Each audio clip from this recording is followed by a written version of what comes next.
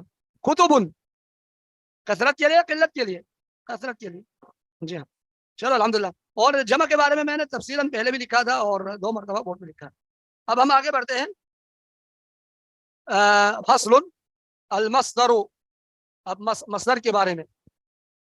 مصدر کسے کہتے ہیں؟ مصدر ہر چیز کے جو اصل ہے اس کو مصدر کہا جاتا ہے, اور وہ صرف اور صرف کسی چیز کے واقع ہونے پر دلالت کرتا ہے,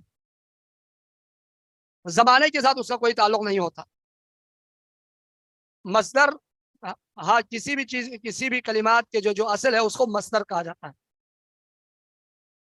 ہاں جس سے نکلتا ہو, نکلنے کی جگہ یعنی. جی.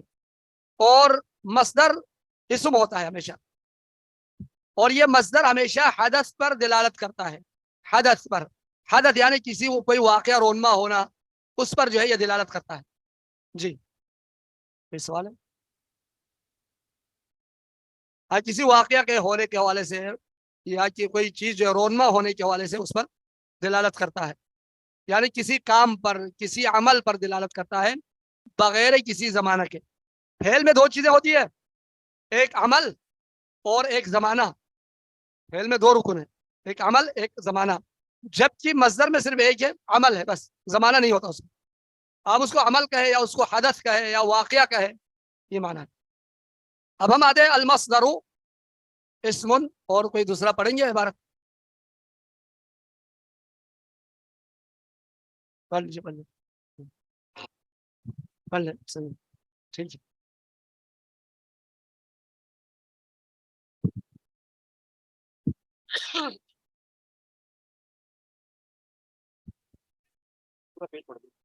جی. المصدر اسم يدل على الحدث فقط, دلو يدل على الحدث فقط, ويشتق منه الأفعال كالضرب والنصر. مثلا کا جب آپ وہ کریں گے نا تو بہتر یہ ہو كالضرب. كالضرب یہ کا جو ہے کاف حروف جار میں سے, كالضرب والنصر. مثلا وأبنيته من الثلاثي المجرد غير مضبوطة, مضبوطة. غير مضبوطة, تعرف بالسماع ومن غيره قياسية كالأفعال كالإفعال والإنفعال والاستفعال والفعلل والتفعلل. تفعلل. مثلا فالمصدر إن لم يكن مفعولا مطلقا يعمل عمل مطلقا يعمل عملا فعله. عاني يرفع الفاعل إن كان لازما, نحو أعجبني قيام زيد, وينسب مفعولا أيضا إن كان معتديا, نحو أعجبني ضرب زيد أمرا. ولا يجوز تقديم معمول المصدر عليه, فلا يقال أعجبني زيد ضرب أمرا ولا أمرا ضرب زيد. ويجوز إضافته إلى الفاعل, نحو كرهت ضرب زيد, كرهت ضرب زيد أمرا, أو إلى المفعول به, نحو كرهت ضرب أمر وزيد أمر زيد. وإما إن كان مفعولا مطلقا فالعمل للفعل الذي قبله, نحو ضربت ضربا أمرا, فأمر منصوبا ضربت. لا بضرب. اچھا. المصدر اسم يدل على الحدث فقط. وہی جو میں نے آپ کو بتایا تھا ابھی, مصدر ایک ایسا اسم ہے جو دلالت کرتا ہے, رہنمائی کرتا ہے علی الحدث فقط, صرف واقع ہونے پر, حدث پر, کام پر دلالت کرتا ہے بغیر کسی زمانہ کے, اس میں زمانہ نہیں ہوتا ہے. ويشتق منه الافعال, افعال اس سے نکلتا ہے. ويشتق منه, اور اس سے مشتق ہوتا ہے, یعنی نکالا جاتا ہے. الافعال افعال, افعال مصدر سے نکلتے ہیں, خواہ وہ فعل ماضی ہو یا فعل مضارع ہو یا فعل امر. خیر اس میں اختلاف ہے اہل علم کے درمیان, بصریین اور کوفیین کے درمیان اختلاف ہے. بصریین کا رائے یہ ہے, اہل بصرہ کی رائے یہ ہے کہ مصدر اصل ہے, فعل اس کی فرع ہے, شاخ ہے. جبکہ کوفیین کہتے ہیں نہیں, بلکہ فعل اصل ہے, اور مصدر جو ہے وہ فرع ہے.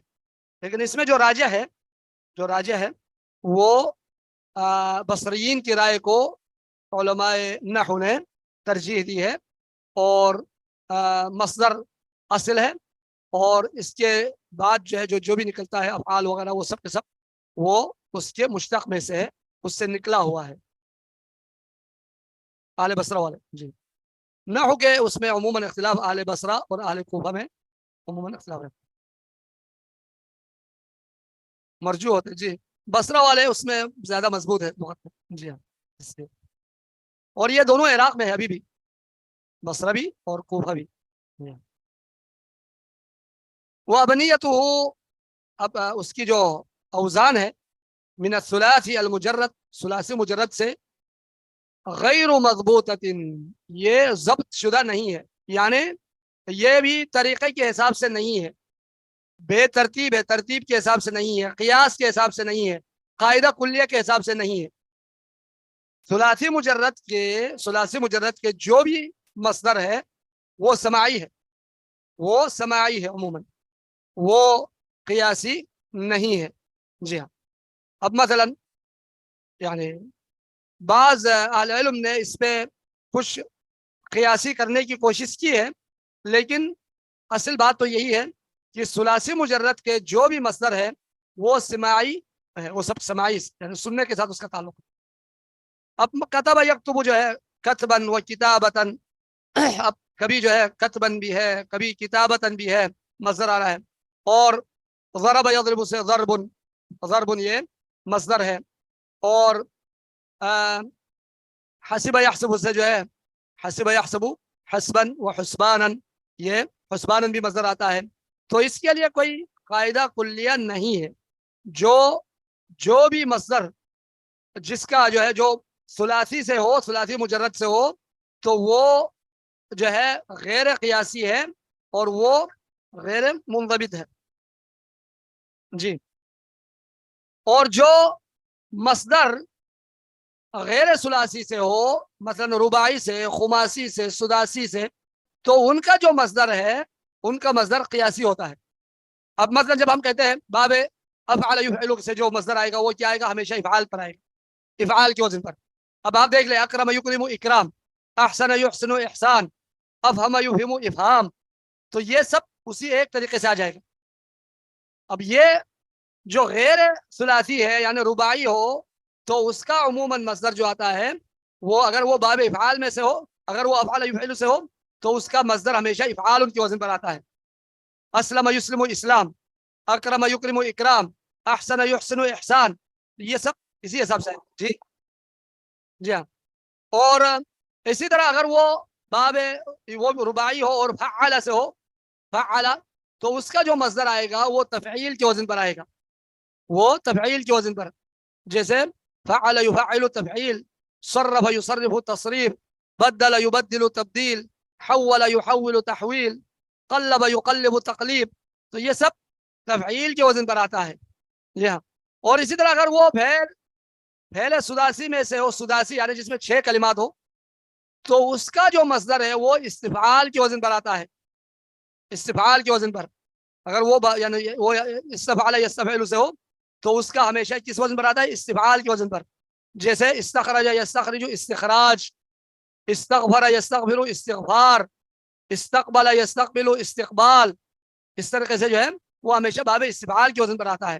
تو جو قیاسی مصدر ہوتا ہے وہ آسان ہوتا ہے ہمارے لیے, وہ آسان ہوتا ہے کیونکہ قیاسی ہے, ایک قاعدہ کے حساب سے آ رہا ہے. اور جو غیر قیاسی ہے, جو خلاف قاعدہ کے حساب سے ہے, ثلاثی مجرد کے جو مصادر ہیں, تو اس کے مصدر کو جو ہے جب تک ہم کتابوں میں نہ پڑھیں یا کلاسوں میں اساتذہ سے نہ سنیں, تو اس کے مصادر کو ہم اپنی طرف سے بنانا ہمارے لیے عموماً مشکل ہو جائے گی جی. وابنیتہ من الثلاثی المجرد غیر مضبوطہ, یعنی یہ یعنی منظم نہیں ہے, غیر ثلاثی یا ثلاثی مجرد کی جو مصدر ہے وہ منظم نہیں ہے. تعرف بالسماع, اس مصدر کے جو اوزان ہے وہ سماعت کے حساب سے پہچانا جاتا ہے, سننے کے اعتبار سے. من غیرہ قیاسیہ, اور ثلاثی مجرد کے علاوہ باقی جو افعال ہے, باقی جو کلمات ہے, اگر وہ رباعی ہو، خماسی ہو، سداسی ہو تو ان کے مصادر قیاسی مصادر ہے، اصول کے مطابق جو ہے آنے والے مصادر ہیں، اور ثلاثی مجرد کے جو مصادر ہیں وہ غیر اصولی مصادر ہے، قاعدے کے حساب سے نہیں ہے، اصول کے حساب سے نہیں، بلکہ وہ سماع کے حساب سے. کل افعال، جیسے افعال یفعل افعال، یہ جو مصادر ہیں یہ سب قیاسی ہے.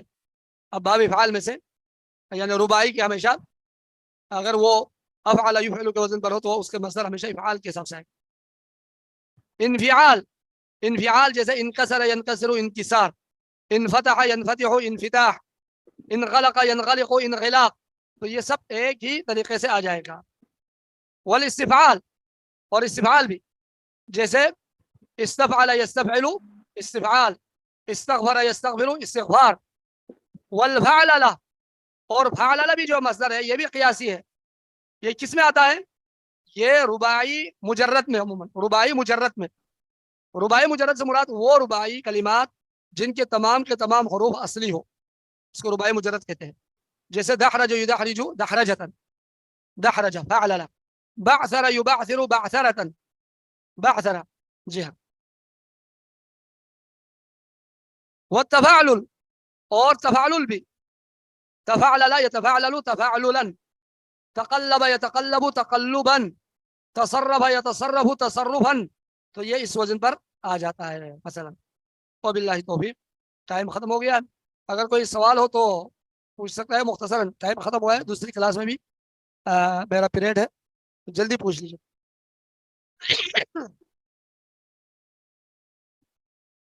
جی سمجھ میں آ گیا؟ الحمدللہ. وباللہ توفیق، وصلی اللہ وسلم علی نبینا محمد وعلی آلہ وصحبہ. السلام علیکم ورحمۃ اللہ وبرکاتہ. الحمد للہ رب العالمین والعاقبۃ للمتقین والصلاۃ والسلام علی اشرف الانبیاء والمرسلین نبینا محمد وعلی آلہ وصحبہ اجمعین. اما بعد فاعوذ باللہ من الشیطان الرجیم. بسم اللہ الرحمن الرحیم.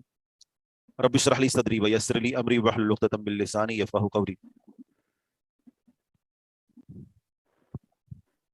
مخالفت الثقات کی تیسری قسم المزید فی متصل اسانید، یہ ہم پڑھ رہے تھے.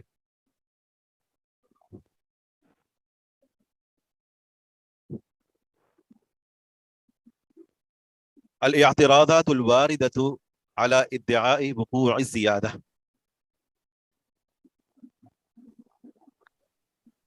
اگر آپ دیکھتے ہیں جیسا کہ کل ہم نے اسی کچھ صورتیں پڑھی تھی، متصل سند کے اندر اضافہ ہے، متصل سند کے اندر اگر اضافہ ہے تو اس اضافے کو رد کیا جاتا ہے. سند پہلے سے ملی ہوئی اور کوئی آ کر حدیث کی سند کے شروع میں، درمیان میں، آخر میں کسی راوی کا اضافہ کر دیتا ہے تو اس کو رد کیا جاتا ہے. کل ہم نے پڑھا تھا کہ اس اضافے کو رد کرنے کے لیے دو شرطیں ہیں. کسی کو یاد ہیں؟ جی ہاں، بہت اچھا. کہ جو اضافہ کر رہا ہے اس کا حافظہ کم ہو بنسبت اس کے کہ جو اضافہ نہیں کر رہا. اس زیادتی کو رد کرنے کے لیے پہلی شرط کیا ہے؟ کہ جو حدیث کی سند کے اندر اضافہ کر رہا ہے اس کا حافظہ کم ہو بنسبت اس کے کہ جو اضافہ نہیں کر رہا اس کا حافظہ زیادہ مضبوط ہے. ایک بندہ حدیث کی سند کے اندر 4 راوی ذکر کر رہا ہے، دوسرا 5 راوی ذکر کر رہا ہے. 5 راویوں کو ذکر کرنے والے کا حافظہ کم ہے بنسبت اس کے کہ جو 4 راوی ذکر کر رہا ہے اس کا حافظہ زیادہ مضبوط ہے. اب یہاں بات کس کی لی جائے گی؟ جو صرف 4 راویوں کو ذکر کر رہا ہے کیونکہ اس کا حافظہ مضبوط ہے. اور دوسری شرط کیا تھی؟ کہ جو اضافہ کر رہا ہے، جو اضافہ نہیں کر رہا، جو اضافہ نہیں کر رہا، جو اضافہ نہیں کر رہا تو وہ وہاں پر سننے کی صراحت کر دے. ٹھیک ہے نا، وہ حدیث کے سننے کی صراحت کر دے وہاں پر کہ جہاں پر ایک اور راوی اضافہ کر رہا ہے. بات آ رہی سمجھ میں؟ دوسری شرط وہ کل ہم نے تفصیل سے پڑھ لی تھی، ٹھیک ہے نا، وہ یہ تھی کہ جو اضافہ حدیث کی سند کے اندر نہیں کر رہا وہ کہے کہ فلاں نے مثلا فلاں نے مجھے یہ حدیث خود بیان کی یا میں نے فلاں سے سنا، یہ ہوتی ہے سننے کی صراحت کر دینا. اور جو اضافہ نہیں کر رہا یا جو اضافہ کر رہا ہے وہ عن کے ذریعے سے روایت کرے. تو اسی صورت میں ہم کہیں گے کہ ایک تو تم خود ضعیف ہو، دوسرا سننے کی صراحت بھی نہیں کر رہے، لہذا تمہاری بات کو رد کیا جائے گا. بات اسی کو لیا جائے گا، اسی کی بات کو لیا جائے گا. اور اس کی بات کیا ہے کہ ایک تو تم سے حافظے میں بہتر ہے اور دوسرا یہ کہ یہ وضاحت بھی کر رہا ہے کہ بھائی اس نے خود جو ہے وہ سنا ہے. اگر دونوں میں سے کوئی ایک شرط بھی نہیں پائی جائے گی، دونوں میں سے کوئی ایک شرط بھی اگر مفقود ہو، گم ہو، تو پھر کس کی بات کو مانا جاتا ہے؟ یا دونوں شرطیں گم ہو تو پھر اس کی بات کو لیا جاتا ہے کہ جس نے اضافہ کیا ہے. کیسے؟ مثلاً یوں کہ حدیث کی سند کو جو اضافہ کر کے بیان کر رہا ہے وہ 5 راوی بیان کر رہا ہے، اور جو اضافہ نہیں کر رہا وہ 4 راوی بیان کر رہا ہے. لیکن جو 5 راوی ذکر کر رہا ہے اس کا حافظہ مضبوط ہے، تو کس کی بات کو لیں گے؟ جو راوی 5 ذکر کر رہا ہے اسی کی بات کو. یا دوسری بات یہ، اس کا حافظہ کم ہے جو 5 راوی ذکر کر رہا ہے، اور جو 4 راوی ذکر کر رہا ہے اس کا حافظہ مضبوط ہے، لیکن 5 راوی ذکر کرنے والا سننے کی صراحت کر رہا ہے. حافظہ بھلے کم ہے لیکن کہہ رہا ہے کہ میں نے اس سے خود سنا ہے. تو اب کس کی بات کو لیں گے؟ جو 5 ذکر کر رہا ہے، کیونکہ وہ سننے کی صراحت کر رہا ہے نا. اب احتمال ختم ہو گیا.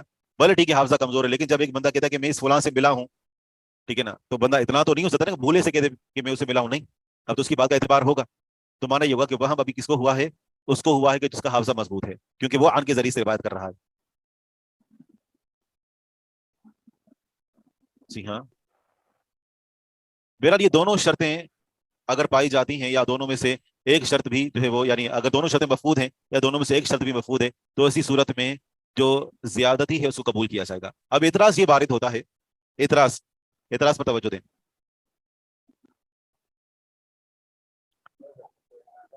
ایک راوی جو اضافے کے ساتھ روایت کر رہا ہے، اور اس نے کتنے راوی ذکر کیے؟ بطور مثال ہم نے ذکر کیا 5. دوسرا راوی جو 4 ذکر کر رہا ہے، حافظہ اس کا مضبوط ہے.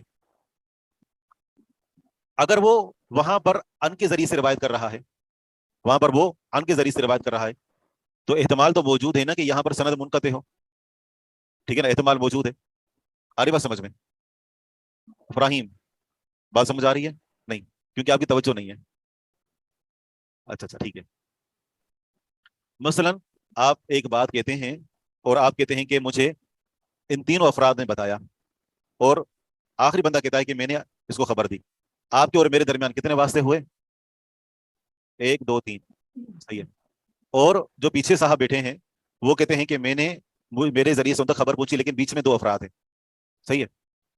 اب جہاں پر آپ اضافہ کر رہے ہیں، جہاں پر آپ راوی کا اضافہ کر رہے ہیں، اور یہاں پر جہاں پر یہ اضافہ نہیں کر رہے، وہ جگہ ایک ہی ہے، وہ جگہ مثلا ایک ہی ہے. تو یہ بھی تو ممکن ہے کہ جہاں پر وہ اضافہ نہیں کر رہے اور وہ ان کے ذریعے سے روایت کر رہے ہیں، تو احتمال تو موجود ہے نا کہ وہ آخر میں ان کی بات کوئی اور بندہ ہو وہ جو انہوں نے حذف کر دیا ہو. ٹھیک ہے، وہ بھلے خود قابل اعتماد ہے، لیکن یہ بھی تو احتمال موجود ہے نا کہ آگے جہاں پر وہ ان کے ذریعے سے روایت کر رہے ہیں، تو ان میں انقطاع کا احتمال ہوتا ہے کہ نہیں ہوتا؟ ہوتا ہے. کچھ آئے سمجھ؟ جو راوی حدیث کی سند میں روات کی تعداد کو کم ذکر کر رہا ہے، مثلا اس نے، جیسا کہ ہم نے مثال سے پیش کیا شروع میں، کہ آپ تعداد کو رکھیں 4، اور جو اضافی راوی ذکر کر رہا ہے وہ ذکر کر رہا ہے 5. بیچ میں صرف ایک جگہ ہے، سند آگے پیچھے وہی ہے، لیکن صرف ایک جگہ پر آ کر جو ایک راوی جو 5 راویوں کو ذکر کر رہا ہے وہ ایک اضافی نام ذکر کر دیتا ہے. مثلا آخر میں 5ویں جگہ پر ایک اضافی نام ذکر کر رہا ہے، اور وہ اضافت جہاں پر ذکر کر رہا ہے وہ صراحت کر دیتا ہے کہ میں نے اس سے سنا ہے. اور جو کہہ رہا ہے کہ یعنی راوی صرف 4 ہیں، وہ ان کے ذریعے سے روایت کر رہا ہے. ٹھیک ہے، خود قابل اعتماد ہے، لیکن ان کی وجہ سے ممکن ہے کہ سند کی انقطاع اسی کی سند میں ہو. احتمال ہے کہ نہیں ہے؟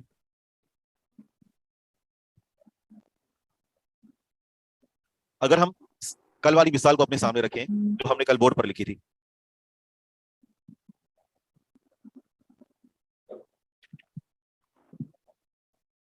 میرے لیے مصیبت اس لیے بھی ہو جاتی ہے کہ جو ہے وہ، یعنی یہ جو اکثر جو غائب رہتے ہیں نا، تو پھر وہ ان کو بات سمجھانا مشکل ہو جاتا ہے، کیونکہ جب آپ کنٹینیو چلتے رہتے ہیں نا پیچھے سے، آپ کو آ رہی ہوگی سمجھ. کیسے؟ ہاں، ان کے اندر انقطاع کا احتمال ہوتا ہے، اور جو راوی ثقہ ہے جس کا حافظہ مضبوط ہے، وہ اگر کسی جگہ پر ان کے ذریعے سے روایت کر رہا ہے اور اضافی راوی کا نام ذکر نہیں کرتا، دوسرا جو اضافی راوی کا نام ذکر کر رہا ہے، تو یہ بھی تو احتمال موجود ہے نا، یہ بھی ان کے ذریعے سے کر رہا ہے، وہ بھی ان کے ذریعے سے کر رہا ہے، تو ممکن کہ انقطاع اسی کی سند میں ہو. سننے کی صلاح تو یہ بھی نہیں کر رہا نا، اگر وہ بھی نہیں کر رہا تو یہ بھی نہیں کر رہا، ممکن اسی کی سند میں انقطاع ہو. بات آئی سمجھ میں؟ جس نے کم بتایا نہیں، یہاں پر اعتراض ہوگا کہ انقطاع تو اس کی سند میں ہے، احتمال موجود ہے، لہذا کس کی بات لی جائے؟ جس کا حافظہ کم ہے وہ بھی ان کے ذریعے سے روایت کر رہا ہے. اگر کوئی بندہ مثال کے طور پر کہتا ہے کہ 4 بندوں نے خبر دی، ممکن ہے 5ویں کا نام وہ بھول گیا ہو، لیکن جو 5 ذکر کر رہا ہے، مانا 5 یاد ہیں، تبھی تو 5 کا نام ذکر کر رہا ہے نا یہ.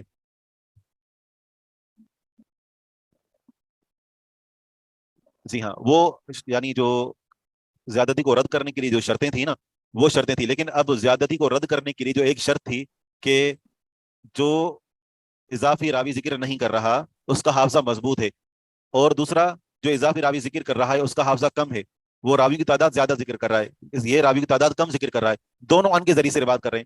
تو ہم نے کیا کہا تھا، کس کی روایت کو قبول کیا جائے گا؟ جس کا حافظہ مضبوط ہے، لیکن دونوں ان کے ذریعے سے روایت کر رہے ہیں. تو یہاں پر احتمال موجود ہے نا کہ یہ بھی بندہ حافظہ بھلے اس کا مضبوط ہے لیکن یہ ان کے ذریعے سے روایت کر رہے ہیں، صراحت تو اس نے بھی نہیں کی، تو ممکن ہے کہ اس کی سند میں انقطاع ہو. جو بندہ 5 نام لے رہا ہے مانا 5 اس کو یاد ہے نا، جو بندہ 4 نام لے رہا ہے تو احتمال ہے کہ اس کو 5واں یاد نہ رہا ہو. ہاں تو یہاں پر یہ اعتراض ہو سکتا ہے نا. ٹھیک ہے، کل جو ہم نے کہا تھا کہ زیادتی کو رد کرنے کے لیے 2 شرطیں ہیں، تو ان شرطوں پر اعتراض ہے. کیا آپ نے کہا تھا کہ ایک بندہ حافظہ مضبوط ہے، راویوں کی تعداد کم ذکر کر رہا ہے، دوسرے کا حافظہ کمزور ہے، راویوں کی تعداد زیادہ ذکر کر رہا ہے، تو کس کی تک بات کو لیا جائے گا؟ جس کا حافظہ مضبوط ہے. اعتراض یہ ہے حافظہ بھلے اس کا مضبوط ہے لیکن یہ بھی تو احتمال ہے نا کہ یہ بھی ان کے ذریعے سے روایت کر رہا ہے، وہ بھی ان کے ذریعے سے روایت کر رہا ہے، ان کے تو اسی کی سند میں ہو، اس کو 4 نام یاد ہیں، اس کو 5 نام یاد ہیں. ٹھیک ہے جی ہاں، اعتراض ہو سکتا ہے نا یہ. نہیں ایسا نہیں ہے، اگر فقہ روایت کرتا ہے ہاں تو ان کے ذریعے سے روایت کرتا ہے، اس کو لیا جاتا ہے. جی ہاں، اللہ کہ مدلس ہو. جی ہاں جی ٹھیک ہے. تو ہم کہیں گے کہ واقعی میں آپ کی بات قابل اعتبار ہے. ممکن ہے کہ جس کا حافظہ مضبوط ہے اور وہ ان کے ذریعے سے روایت کر رہا ہے، راویوں کی تعداد اس نے 4 ذکر کی ہے. آپ نے جو اعتراض کیا نا کہ ممکن اس کی سند میں انقطاع ہو، تو انقطاع ہو سکتا ہے، یہ بات آپ کی ٹھیک ہے. دوسرا جو اعتراض تھا وہ یہ تھا کہ ایک شخص، ہم نے یہ کہا تھا کہ اگر 2 راوی ہیں اور ایک راوی تعداد زیادہ ذکر کر رہا ہے اور دوسرا تعداد کم ذکر کر رہا ہے، ٹھیک ہے نا، لیکن وہ جو تعداد جو ہے وہ کم ذکر کر رہا ہے وہ سننے کی صراحت کر رہا ہے. دوسری جو بات ہم ذکر کی تھی وہ سننے کی صراحت کر رہا ہے. تو ہم نے کہا تھا کہ کس کی بات کو لیا جائے گا؟ جو سننے کی صراحت کر رہا ہے، راوی کی تعداد کم ذکر کی ہے اس نے. یا اعتراض یہ ہو سکتا ہے کہ ممکن ہے، احتمال موجود یوں ہے کہ جس نے تعداد کم ذکر کی، پہلے اس نے ایک شخص سے وہ حدیث سنی، پہلے اس نے ایک شخص سے حدیث سنی اور اس نے اس کے اوپر والے سے حدیث سنی. ٹھیک ہے نا، مثال کے طور پر آپ اس کو یوں مثال سمجھ سکتے ہیں کہ مثلا میرے 2 شاگرد ہیں، ٹھیک ہے نا، جس طرح آپ 2 میرے سامنے بیٹھے ہیں اور میں آپ کو کہتا ہوں کہ مجھے یہ حدیث بیان کی میرے استاد شیخ عبداللہ ناصر رحمانی صاحب نے، ٹھیک ہے، اور شیخ عبداللہ ناصر رحمانی کے استاد ہیں حاکم الدین، ٹھیک ہے نا، وہ کہتے ہیں کہ مجھے یہ حدیث بیان کی شیخ حاکم الدین نے. ٹھیک ہے، یہاں تک بات سمجھ آ گئی. اچھا پھر یہ ہے کہ جب آپ دونوں حدیثیں بیان کرتے ہیں تو آپ نے اسی طریقے سے ذکر کیا کہ میں نے آپ کو ایک حدیث بیان کی اور آپ اس کو روایت کرتے ہیں شیخ عبداللہ ناصر رحمانی صاحب سے، اور روایت کرتے ہیں وہ اپنے استاد حاکم الدین سے. لیکن آپ نے جو حدیث مجھ سے لی تھی وہ حدیث مجھ سے لینے کے بعد اب آپ جب کبھی راوی ذکر کریں گے تو ایک مجھے، دوسرا شیخ صاحب کو اور تیسرا ان کے استاد کو ذکر کر رہے ہیں. آپ نے کیا کیا کہ آپ نے بھی پہلے مجھ سے وہ حدیث سنی، لیکن کلاس سے اٹھنے کے بعد آپ نے شیخ صاحب سے وہ براہ راست حدیث سنی، پہلے مجھ سے سنی بعد میں شیخ صاحب سے براہ راست سنی. تو آپ ظاہری باتیں کیسے روایت کریں گے؟ یہ حدیث مجھے بیان کی شیخ صاحب نے اور انہوں نے اس حدیث کو روایت کیا اپنے استاد سے، تو راوی کی تعداد آپ کے پاس کم ہو گئی. تو یہ بھی تو ممکن ہے نا کہ آپ نے پہلے مجھ سے سنی ہو اور بعد میں کسی اور سے سنا ہو اور اس کو حذف کر دیا ہو.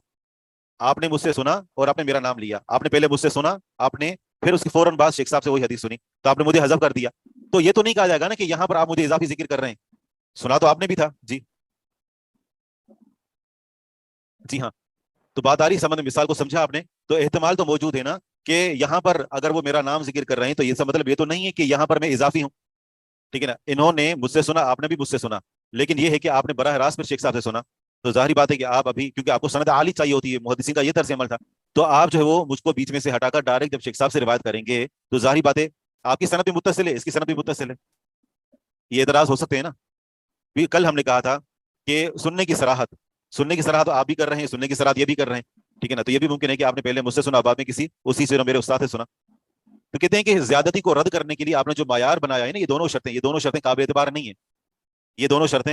نہیں ہیں. یہ اعتراض کرنے والوں نے اعتراض کیا.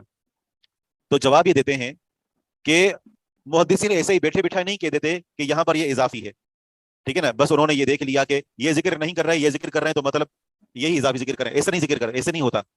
بلکہ وہ دیگر چیزوں کو بھی دیکھتے ہیں.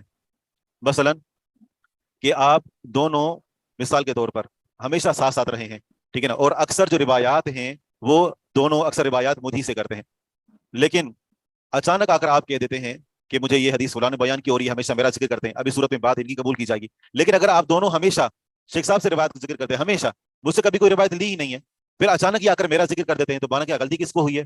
ان کو ہوئی ہے. اگر آپ اکثر و بیشتر جب احادیث روایت کرتے ہیں شیخ صاحب سے، کبھی اچانک میرا نام ذکر کر دے، اگرچہ یعنی یہ میرا ہم اثر ہے، ایک ہی دور کے اندر رہتے ہیں، نام ذکر نہیں کرتا، نہ آپ ذکر کرتے ہیں، دونوں کلاس فیلو ہیں، دونوں ہمیشہ ان کے پاس پڑھتے رہیں, اچانک جب میرا نام ذکر کریں گے تو کیا ہوگا, بعد والا سمجھے گا کہ غلطی ان کو ہوئی ہے. تو کہنے کا مقصد یہ ہے کہ یہ دونوں اعتراضات اپنی جگہ پر رکھے جائیں گے, لیکن محدثین کسی حدیث کی سند میں زیادتی کا حکم اسی صورت میں لگاتے ہیں کہ جب ان کو وہاں پر شبہ ہوتا ہے. یہ نہیں کہ دو سندیں دیکھیے, ایک کم ہے ایک زیادہ, تو کہیں زیادہ والی ضعیف ہے, ایسا نہیں کہتے, بلکہ کچھ چیزوں کو دیکھتے ہیں وہ. مثلا یہ جس راوی کا نام ذکر کر رہے ہیں بیچ میں, وہ اس ملک کے اندر ہے ہی نہیں, ٹھیک ہے نا, تو یہاں پر احتمال ہوگا نا کہ یہاں پر آپ دونوں اکٹھے رہیں, دونوں ہمیشہ ساتھ ساتھ رہیں. یہ کسی ایسے بندے کا نام لے رہا ہے جو اس دور کے اندر تو موجود تھا, لیکن نہ وہ بندہ یہاں پر آیا نہ یہ وہاں پر گئے. جی ہاں, بس اوقات لقاء تو کچھ اور چیزوں کو دیکھا جاتا ہے.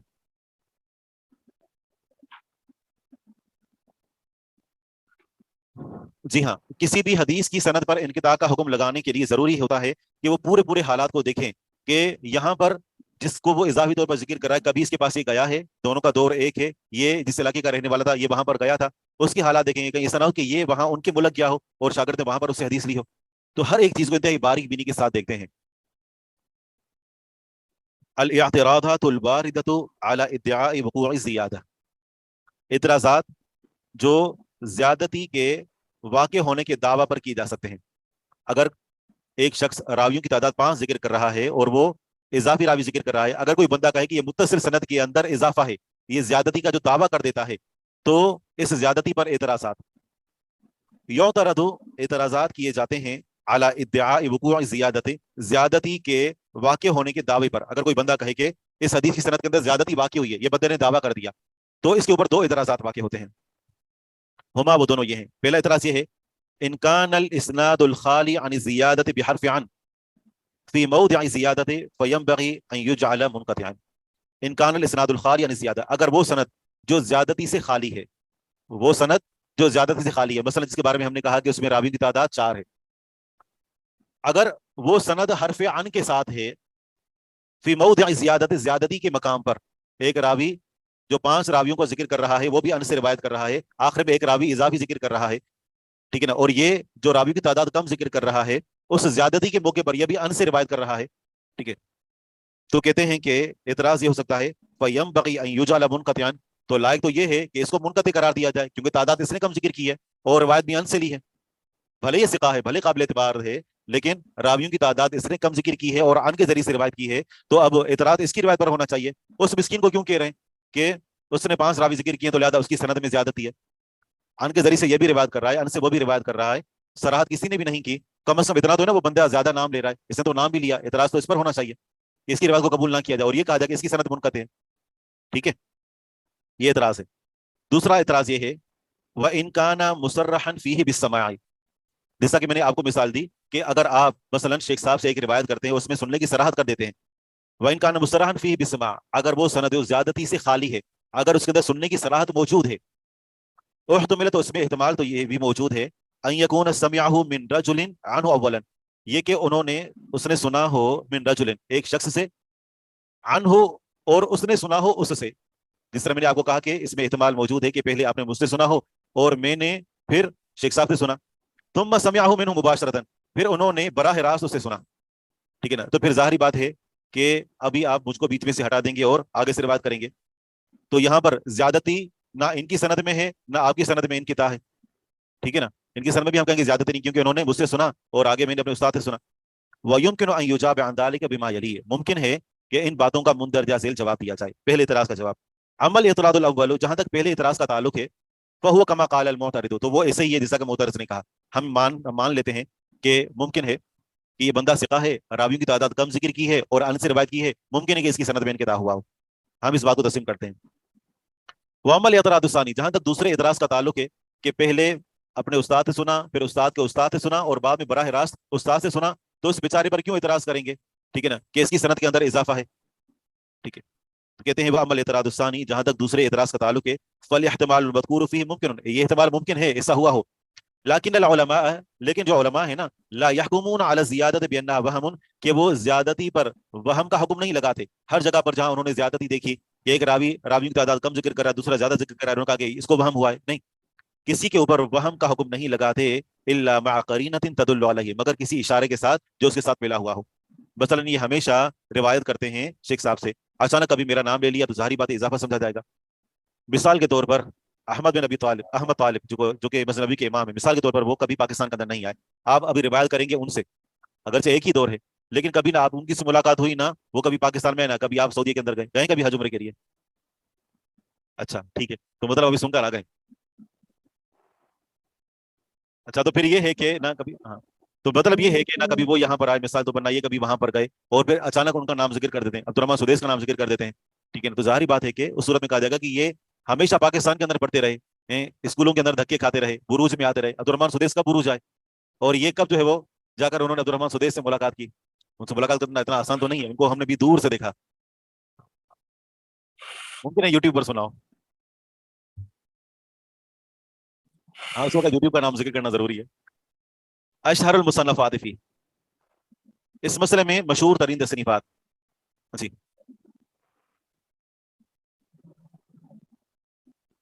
نہیں نہیں، یہ اعتراضات قابل قبول نہیں ہیں، کیونکہ یعنی ہم نے آخر میں جو خلاصہ ذکر کر دیا نا، وہ یہ دونوں اعتراضوں کا آخر میں جواب یہ دیا کہ احتمال موجود ہے کہ ان کے تاہو، احتمال موجود ہے کہ انہوں نے پہلے سنا ہو اپنے استاد سے، بعد استاد کو استاد سے براہ راست سنا، احتمال دونوں جگہوں موجود ہے. لیکن کسی بھی حدیث پر المزید فی متصل اسانید کا حکم تبھی لگایا جاتا ہے کہ جب اس کے ساتھ کچھ اشارے ملے ہوئے ہوتے ہیں. لہذا ان اعتراضوں کی بنا پر کہا جائے کہ سند جو ہے، یعنی جس میں راویوں کی تعداد کم ہے وہ متصل ہے، ٹھیک ہے نا، اور اس میں راویوں کی تعداد زیادہ ہے تو وہ مردود ہے، یا اس کے الٹ کہتے ہیں کہ ایسے ہی حکم نہیں لگایا جاتا، صرف جو ہے وہ زیادہ کو دیکھتے ہوئے بلکہ کچھ اور چیزیں دیکھی جاتی ہیں، اور پھر کہا جاتا ہے کہ یہاں پر یہ راوی اضافی ہے.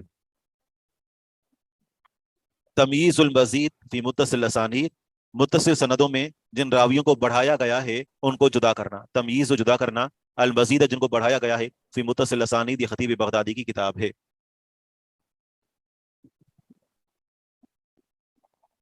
المسترب، کچھ مشکل باتیں ہوتی ہیں نا، دماغ کی چولیں ہل جاتی ہیں، بندہ پہلے خود سمجھے اور پھر اس سمجھ کو آگے پھر منتقل کرے.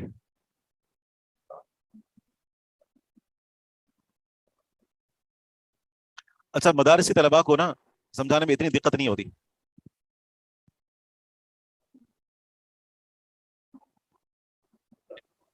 جی ہاں، ایک تو یہ بھی وجہ ہوتی ہے، اور دوسری وجہ یہ بھی ہوتی ہے کہ وہ حاضریاں ان کی اچھی ہوتی ہیں، اور مسلسل وہ ٹائم دیتے ہیں، مسلسل وہ پڑھتے رہتے ہیں.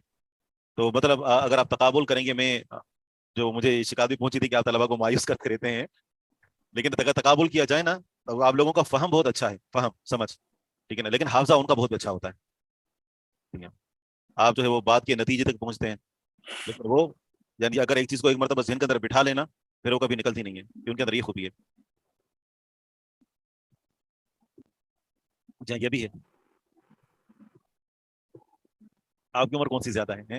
بالوں کے سفید ہونے سے کوئی بڑا تھوڑی نہ ہو جاتا ہے.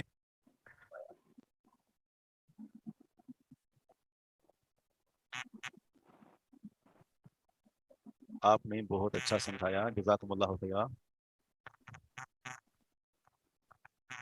شیخ ہم دنیا والے لوگ پھر بھی دین کے لیے ٹائم نکال لیتے ہیں، ورنہ ہم تو مصدق ہو جائیں پورے کے پورے. معاذ اللہ، اللہ تعالیٰ استقامت عطا فرمائے. المسترب، یہ جو لفظ ہے اردو میں بھی استعمال ہوتا ہے. اضطراب کیا معنی ہوتا ہے اردو میں؟ پریشانی، بے چینی، ٹھیک ہے، اضطراب. تو یہ زیادت الثقات یا مخالفت الثقات کی چوتھی قسم ہے، مخالفت الثقات کی چوتھی قسم ہے مضطرب، پریشانی. احادیث اس طریقے پر وارد ہوں کہ دونوں احادیث کے درمیان تطبیق کرنا، جمع کرنا، ٹھیک ہے نا، ممکن نہ ہو. یہ آپ پڑھ چکے ہیں، آپ سے سوال ہے کہ اگر آپ کو دو باہم متعارض احادیث نظر آتی ہیں تو اس کتاب کے اندر ان دونوں احادیث کے حوالے سے کون سے اقدامات کرنے ہوں گے، یہ آپ پڑھ چکے ہیں. سب سے پہلے کیا کرتے ہیں؟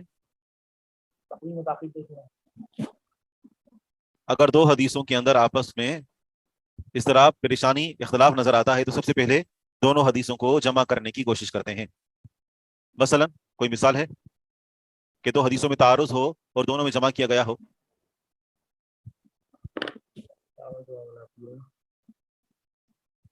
لا عدوى ولا طيرة، اور دوسری فر من المجنون فرارك من الاسد، یہ دونوں حدیثیں.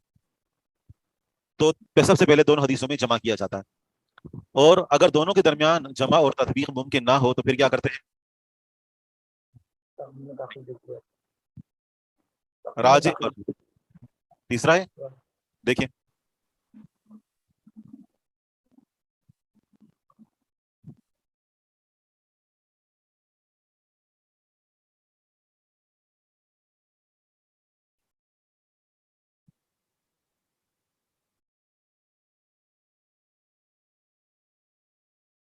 جی ہاں، کہتے ہیں کہ اگر دونوں احادیثوں کے درمیان جمع کرنا ممکن نہ ہو، صفحہ نمبر میرے پاس 72 ہے، تو بہرحال آپ کی بات ٹھیک ہے کہ اگر ناسخ اور منسوخ معلوم ہو تو پھر صورت میں ناسخ اور منسوخ کو اپنایا جاتا ہے۔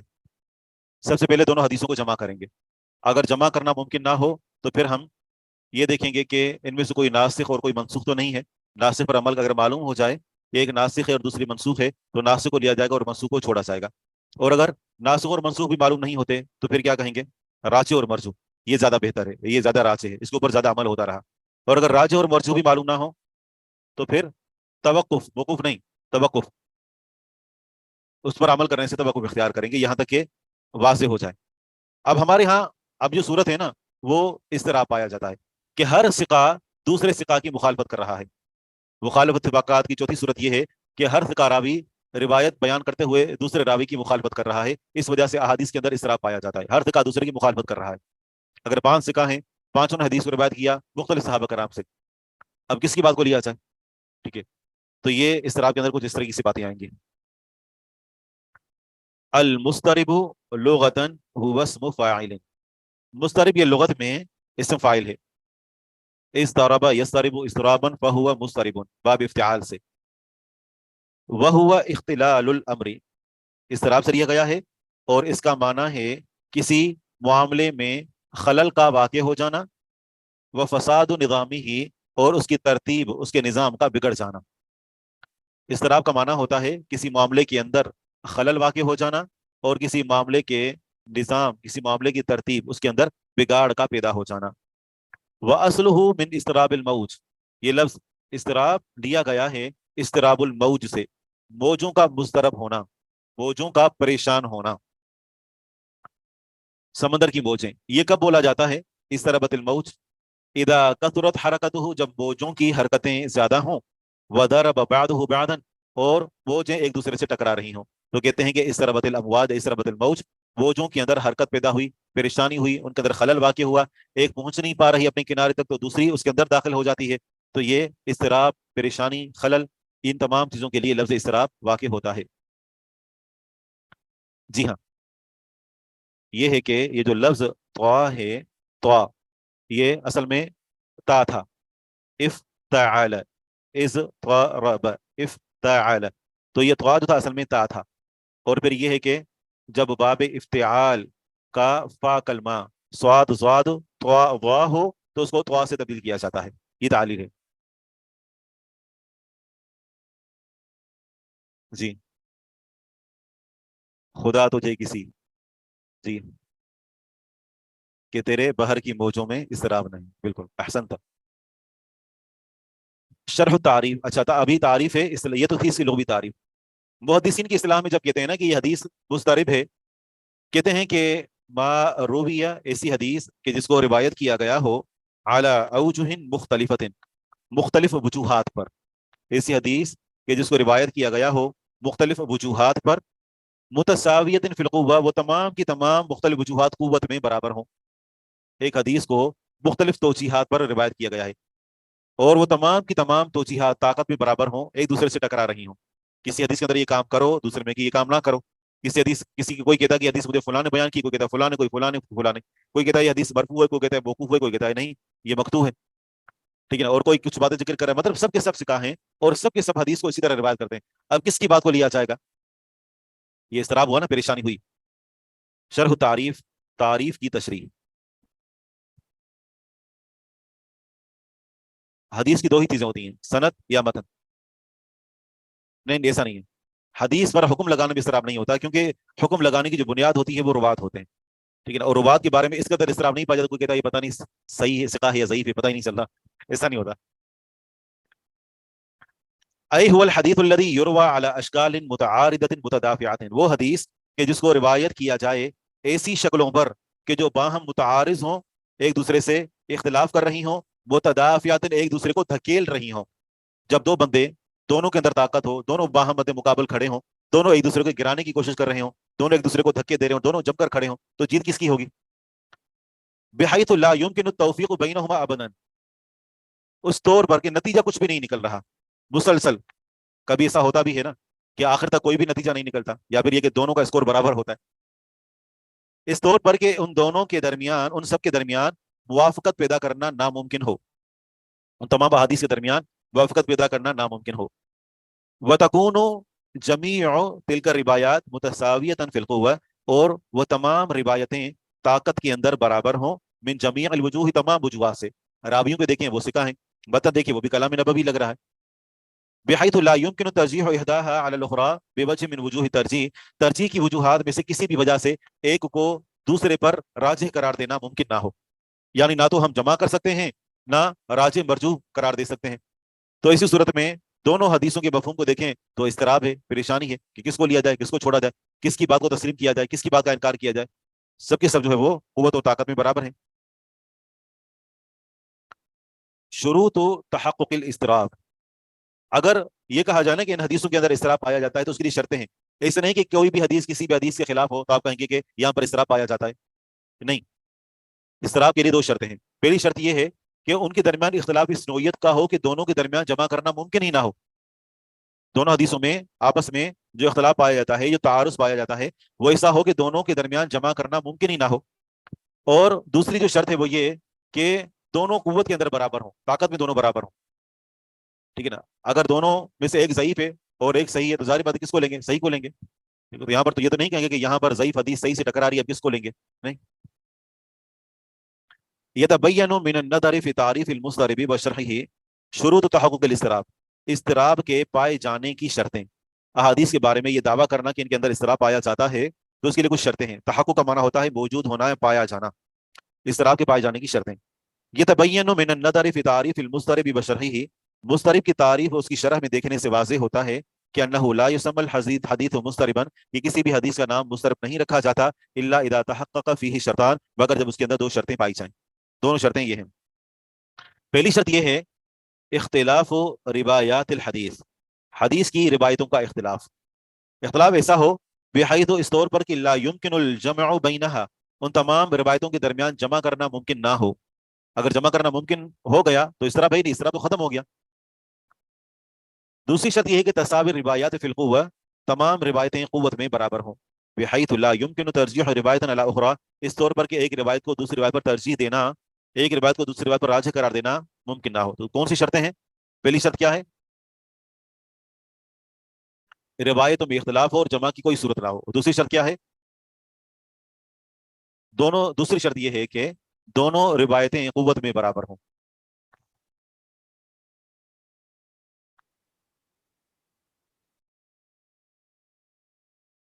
صحیح، ہاں جی ہاں بالکل. جی یہ مثال یہ اسی کتاب کے اندر آگے آ رہی ہے. اما اذا ترجحت احدى الروایات علی الاخرى، اگر دو روایتوں میں سے ایک روایت دوسری پر راجح ہو جائے، او امکن الجمع بینہما بشکل مقبول، یا دونوں کے درمیان جمع کرنا ممکن ہو کسی قابل قبول شکل میں. یعنی تکلف نہ ہو کہ زبردستی ہم کہیں کہ یہ حدیث کے درمیان جمع ہے، ایسا نہیں، بلکہ جمع کرنے کی ایسی شکل ہو جو قابل قبول ہو. بندہ کہے کہ ہاں یہ واقعی میں حدیث کے اندر تطبیق لگ رہی ہے. فإن صفت الاضطراب تزول عن الحدیث، اگر ایک روایت دوسری روایت پر راجح قرار پا جائے یا دونوں کے درمیان قابل قبول شکل میں جمع کرنا ممکن ہو تو اضطراب کا جو وصف ہے وہ حدیث سے زائل ہو جائے گا. اب کہیں گے کہ حدیث میں اضطراب ہے ہی نہیں، جمع ہو گیا، یا پھر یہ ہے کہ راجح مرجوح ہو گیا. ونعمل بالروایت الراجحۃ فی حالت ترجیح، ترجیح کی صورت میں ہم راجح روایت پر عمل کریں گے. او نعمل بجمیع روایت فی حالت امکان الجمع بینہا، اگر ان دونوں حدیثوں کے درمیان جمع کیا گیا ہے تو اس صورت میں دونوں حدیثوں پر عمل کریں گے. مثال کے طور پر جیسے آپ نے یہ مشہور مسئلہ پڑھا ہوگا کہ نبی علیہ الصلوۃ والسلام نے مرد کو عورت کے بچے ہوئے پانی سے اور عورت کو مرد کے بچے ہوئے پانی سے نہانے سے منع فرمایا ہے. پڑھی ہے حدیث؟ جی ہاں. اور جی ہاں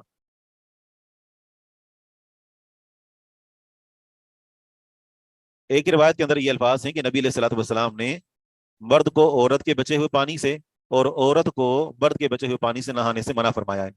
ایک روایت کے اندر الفاظ پھر یوں ہیں کہ آپ علیہ الصلوۃ والسلام کی ازواج مطہرات میں سے کسی نے غسل کیا, پانی بچا ہوا تھا, آپ علیہ الصلوۃ والسلام نے اس سے غسل کر لیا. تو دونوں حدیثوں کے اندر بظاہر تعارض پایا جاتا ہے, ٹھیک ہے نا. تو تطبیق کی کیا شکل ہے؟ غسل کا پانی, اس میں بھی غسل کا پانی ہے, اور جو دوسرا ہے وہ بھی غسل کا پانی تھا کہ کوئی بیوی نہا کر چلی گئی اور آپ علیہ الصلوۃ والسلام نے غسل کیا. نہیں, جنابت کے ساتھ بھی خاص نہیں ہے, نہیں, مطلقاً منع کیا گیا ہے. شیخ ایک چیز میں آیا کہ جو جس نے غسل کیا ہے جس کا بچا ہوا پانی وہ اگر عقل مند ہے یعنی کہ پانی کو طریقے سے خرچ کر سکتا ہے تو اس کے پانی سے نہانا جائے گا. بالکل بالکل صحیح. اگر وہ ایسی ہے سر جھاڑ منہ پھاڑ پتہ ہی نہیں چلتا اس کو کہ کرنا کیا ہے, تو وہ جاتی ہے اور پانی کو الٹ پلٹ کر کے ادھر ہی جو نا وہ یعنی سارے کام کر رہی ہے اور اس پتہ ہی نہیں کہ یہ کرے گی کیا, اس نے کیا حشر کیا وہ پانی کے ساتھ, تو اسی صورت میں بندے کو شکوک و شبہات ہو سکتے ہیں, ٹھیک ہے. تو اس صورت میں احتیاط کریں. کچھ ہوتی ہے نا دیہاتی قسم کی عورتیں جن کو پتہ ہی نہیں ہوتا طہارت کے احکام کا.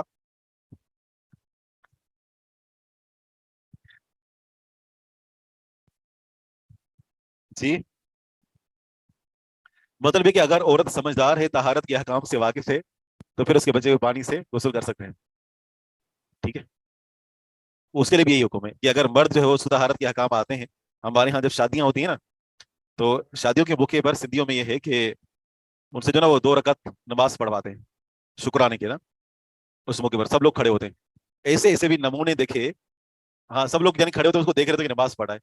ہاں ہاں, نہیں میاں بیوی نہیں, صرف شوہر. ہاں, اس کو دیکھ رہے تھے کہ بندہ شکرانے کی نوافل پڑھ رہا ہے. اس کو جب قریب لے جاتے ہیں تو کچھ ایسے بھی ہوتے ہیں ان کو یہ تک پتا نہیں ہوتا کہ نماز میں کھڑے کس سے ہونا ہے, ہاتھ کہاں باندھنے ہیں, رکوع پہلے ہے یا سجدہ پہلے. تو یوں سمجھے کہ کیونکہ یہ ایسی اتنی گندی رسم ہے کہ اس کو شادی کا حصہ بھی بنا لیا گیا ہے. اور لوگوں کو جب نماز پڑھانی نہیں آتی ہے تو لوگ بتاتے ہیں اچھا اچھا سجدہ کرو, اب رکوع کرو. اور کچھ کو یہ بھی پتا نہیں تھا رکوع کیا ہے سجدہ کیا ہے, تو سر سے پکڑ کر رکوع میں اس کو ڈالتے ہیں, پھر کھڑا کرتے ہیں یعنی ہاتھوں سے. ایسی ہے یہ جہالت کے نمونے دیکھیں گے. 6 کلمے 3 مرتبہ ایجاب و قبول یہ سب ہے, لیکن یہ بھی ہے. یہ میں نے تو ایک عرصہ ہوا شادیوں میں شرکت کرنا ہی چھوڑ دی ہے, لیکن یہ ہے کہ جب میں بچپن میں جاتا تھا تو دیکھی تھی یہ میں نے چیزیں.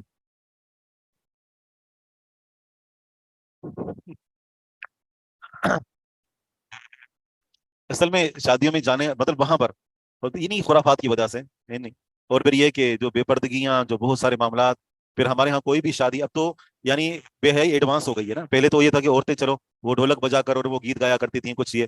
اب تو باقاعدہ ہر شادیوں میں ہمارے ہاں بھی اسٹیج سجتا ہے, اور پھر یہ کہ اس کے بعد وہ ناچ گانا.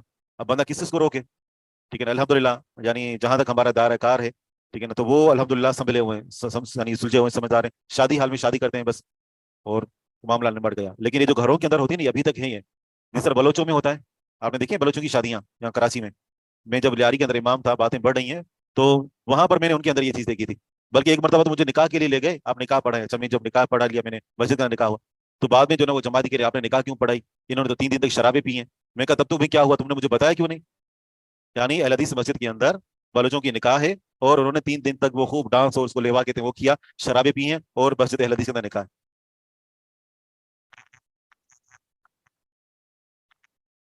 صحیح. استغفر اللہ واتوب الیہ. ایسی باتوں کو کر کے بھی نا دل کی کیفیت جو ہے تبدیل ہو جاتی ہے. اقسام ہو, حدیث کے اندر جو اضطراب پایا جاتا ہے, تو اضطراب کہاں کہاں ہوتا ہے. ظاہری بات ہے حدیث کی 2 ہی حصے ہوتے ہیں, سند اور متن, اور ان دونوں کے اندر اضطراب واقع ہوتا ہے. ينقسم المضطرب بحسب موقع الاضطراب فيه الى قسمين. تقسیم ہوتا ہے اضطراب واقع ہونے کے اعتبار سے 2 قسموں کی طرف. ایک ہے مضطرب السند اور دوسرا ہے مضطرب المتن. ووقوع الاضطراب فی السند اکثر, سندوں کے اندر اضطراب زیادہ واقع ہوتا ہے. وجہ کیا ہوتی ہے, راویوں کے نام اور ناموں کے اندر اختلاط زیادہ ہو جاتا ہے. میں نے یہ شادی کسی عالمہ کی دیکھی تھی. جی ہاں, ایسے بھی ہوتا ہے, ٹھیک ہے نا. سعودیوں کی شادیاں اور ان کی بےہودگیاں دیکھ کر سر گھوم جاتا ہے. سعودیوں کی شادیوں میں تو جانے کا مجھے اتفاق نہیں ہوا, وہاں اتنا عرصہ رہے, ٹھیک ہے نا. لیکن ہم جو اپنی شادیاں یہاں پر جو دیکھ رہے ہیں, تو کراچی میں الحمدللہ بہترین جو نا طریقہ کار ہوتا ہے, صاف ستھرا, پارٹیشن کا انتظام.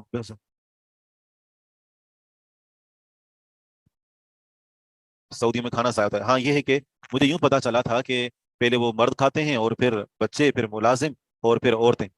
ہاں یوں جو ان کی تقسیم ہوتی ہے. انہیں برتنوں میں کھانا اوپر سے ڈال رہے ہوتے ہیں. یہ تقسیم جو ہے میں نے سنی ہے. ہمارے ہاں تو عورتیں اسے مردوں کو قتل کرتے ہیں کہ ہمیں بچہ وہ کھانا کھلا رہے ہو, لڑائیاں ہو جائیں. تو اضطراب واقع ہوتا ہے سند میں بھی اور متن میں بھی. وہ وقوع الاضطراب فی السند, اکثر سند میں جو اضطراب واقع ہوتا ہے وہ زیادہ ہوتا ہے. اور سب سے پہلے ہم پڑھ رہے ہیں مضطرب السند.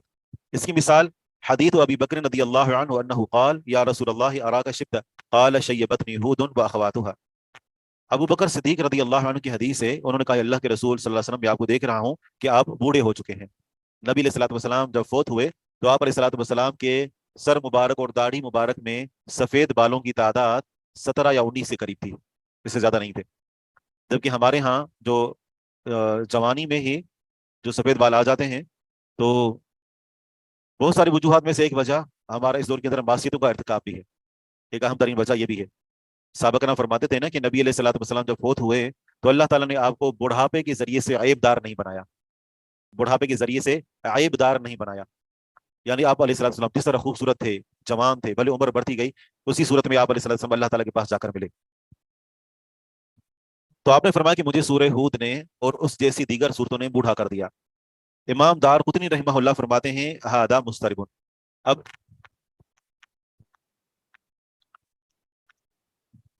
جی ہاں, کیونکہ جب انسان مسلسل مثال کے طور پر کچھ ایسے گناہ ہوتے ہیں کہ جس کی وجہ سے انسان کا دماغ خشک ہو جاتا ہے, اور اس خشکی کی وجہ سے ظاہری بات بال سفید ہو جاتے ہیں دونوں. جی ہاں, دونوں بال سفید ہو جاتے ہیں. کچھ گناہ ایسے ہیں کہ جن کی وجہ سے مثلا نظروں کا غلط استعمال, مثلا جو ہے وہ ازدواجی تعلقات قائم کرنے میں انسان جب وہ غلط راہیں اختیار کر لیتا ہے. مثلا جو نوجوان ہوتے ہیں شادی سے پہلے, ٹھیک ہے نا, وہ غلط راہیں اختیار کر لیتے ہیں, اور جن کو غلط راہیں نہیں ملتی تو وہ گندی فلمیں دیکھ کر اور خود کو وہ تباہ کر رہے ہوتے ہیں. تو یہ سارے اسباب ہوتے ہیں مختلف قسم کے جو انسان کو عیب دار بناتے ہیں. لیکن یہ ہر مرتبہ نہیں ہوتا. بس اوقات چھوٹے بچے ہوتے ہیں بالکل معصوم سے, ان کے بال سفید ہوتے ہیں, تو مطلب یہ کوئی قاعدہ کلیہ نہیں ہے, یہ غذاؤں کا, ٹھیک ہے نا, یہ بھی ایک سبب ہوتا ہے. تو مختلف اسباب ہو سکتے ہیں. کچھ موروثی معاملہ ہوتا ہے. یہ نہیں کہ آپ کسی کو دیکھیں تو کہیں لگتا ہے یہ گناہ گار ہے, بال سفید ہے نا اس کے, اس نے خوب گناہ کیے ہیں. یہ کوئی قاعدہ نہیں ہے. ایک روایت میں نے پڑھی تھی کہ سیدنا ابراہیم علیہ السلام نے سب سے پہلے سفید بال دیکھے تھے اپنے, تو کہا کہ یا اللہ یہ کیا ہے, تو اللہ تعالیٰ نے فرمایا کہ یہ بزرگی ہے. تو انہوں نے کہا کہ یا اللہ مجھے بزرگی کے اندر اور بڑھا دے. آئی بس سمجھ میں. امام دار قطنی رحمہ اللہ نے فرمایا کہ ہادہ مضطرب, اس حدیث کی سند میں اضطراب ہے. فَإِنَّهُ لَمْ يُرْوَى إِلَّا مِنْ طَرِيقِ أَبِي إِسْحَاقَ. یہ حدیث نہیں روایت کی گئی مگر ابو اسحاق کی سند سے. سند کا مدار اس راوی پر ہے. وَقَدْ اخْتُلِفَ فِيهِ عَلَى نَحْوِ 10 أَوْجُهٍ, 10 وجوہات پر کم از کم ان کے اوپر اختلاف کیا گیا ہے. وَمِنْهُمْ مَنْ رَوَاهُ مُرْسَلًا, کسی نے اس حدیث کو مرسل روایت کیا ہے, حدیث کی سند کے آخر میں انقطاع ہے. وَمِنْ رَوَاهُ مَوْصُولًا, کچھ نے اس کو موصول روایت کیا ہے, سند متصل ہے. وَمِنْهُمْ مَنْ جَعَلَهُ مِنْ مُسْنَدِ أَبِي بَكْرٍ وَمِنْهُمْ مَنْ جَعَلَهُ مِنْ مُسْنَدِ سَعْدٍ وَمِنْهُمْ مَنْ جَعَلَهُ مِنْ مُسْنَدِ عَائِشَةَ وغير ذلك. کسی نے اس کو ابو بکر صدیق رضی اللہ عنہ کی روایت قرار دیا, اس کی مسند میں سے اس کو بنایا, اور کسی نے سعد اور کسی نے عائشہ صدیقہ رضی اللہ عنہا کی مسند سے, اور کچھ نے اس کے علاوہ سے. وَرُوَاتُهُ ثِقَاتٌ, حدیث کے راویوں کو اگر دیکھیں تو تمام راوی ثقہ ہیں. لا يمكن ترجیح بعضهم على بعض, بعض کو بعض پر ترجیح دینا ممکن نہیں ہے. ہم کہیں کہ اس کی روایت کو لیا جائے. والجمع متعذر, اور جمع کرنا بھی دشوار ہے. متعذر دشوار ہے, مشکل ہے. تو اب جمع کیسے کیا جائے گا؟ یہ حدیث مرسل ہے یا موصول ہے, کس کی مسند سے ہے, ٹھیک ہے نا. اور پھر یہ کہ بدن کے اندر بھی بسا اوقات اختلاف پایا جاتا ہے, کچھ میں کچھ صورتوں کے نام ہیں اور کچھ میں کچھ اور صورتوں کے نام ہیں, تو جمع دشوار ہے. تو یہ کہا جائے گا کہ حدیث کی سند میں اضطراب ہے, ٹھیک ہے. باقی حدیث مضطرب المتن یہ ہم انشاءاللہ آئندہ ہفتے پڑھیں گے.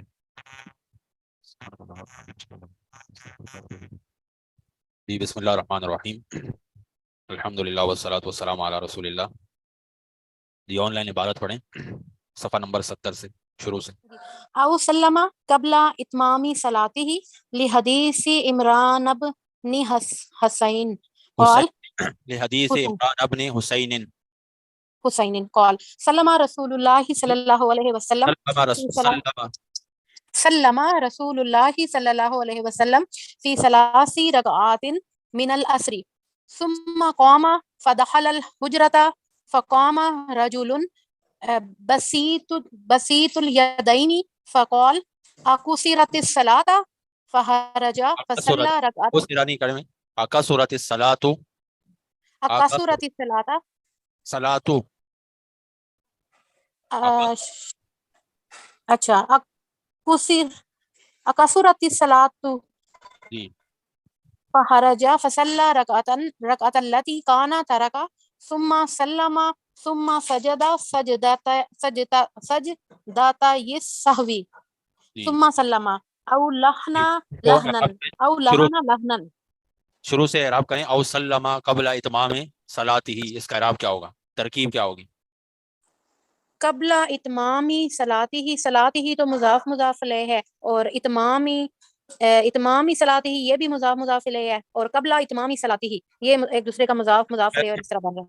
اس سے پہلے او سلم قبل اتمام صلاتی، یہاں سے اعراب کرنا شروع کریں. او سلم فعل اور فاعل ہے. سلم سلم سلامہ کا مطلب ہے بچ جانا یا سلامت رہنا. سلم جی سلم فعل اور ہوا ضمیر فاعل ہے اس میں. جی قبل مضاف اتمام مضاف الیہ، اور اگلے کا یہ مضاف بنے گا صلاتی ہی کا، اور صلاتی ہی مضاف مضاف الیہ مل کر یہ اس کا بنے گا متعلق ہوگا. جی قبلہ کیا بنے گا یہاں پہ؟ قبلہ قبل مضاف بن رہا ہے نا. مضاف تو بن رہا ہے لیکن اور بھی کچھ بنے گا، مفعول فی بنے گا، مفعول فی. او جی مفعول سلم فیہ. جی اسی لیے قبلہ آیا ہے. لحدیثی جار مجرور عمران ابن حسین عمران ابن حسین. کیوں؟ عمران وہ ہے نا کیا اس کو کہتے ہیں جی غیر منصرف ہے، الف نون زائدتان اس کا ہے.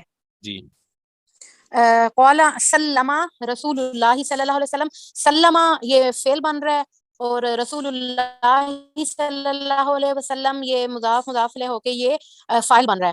فی ثلاث رکعات یہ فی جار ہے،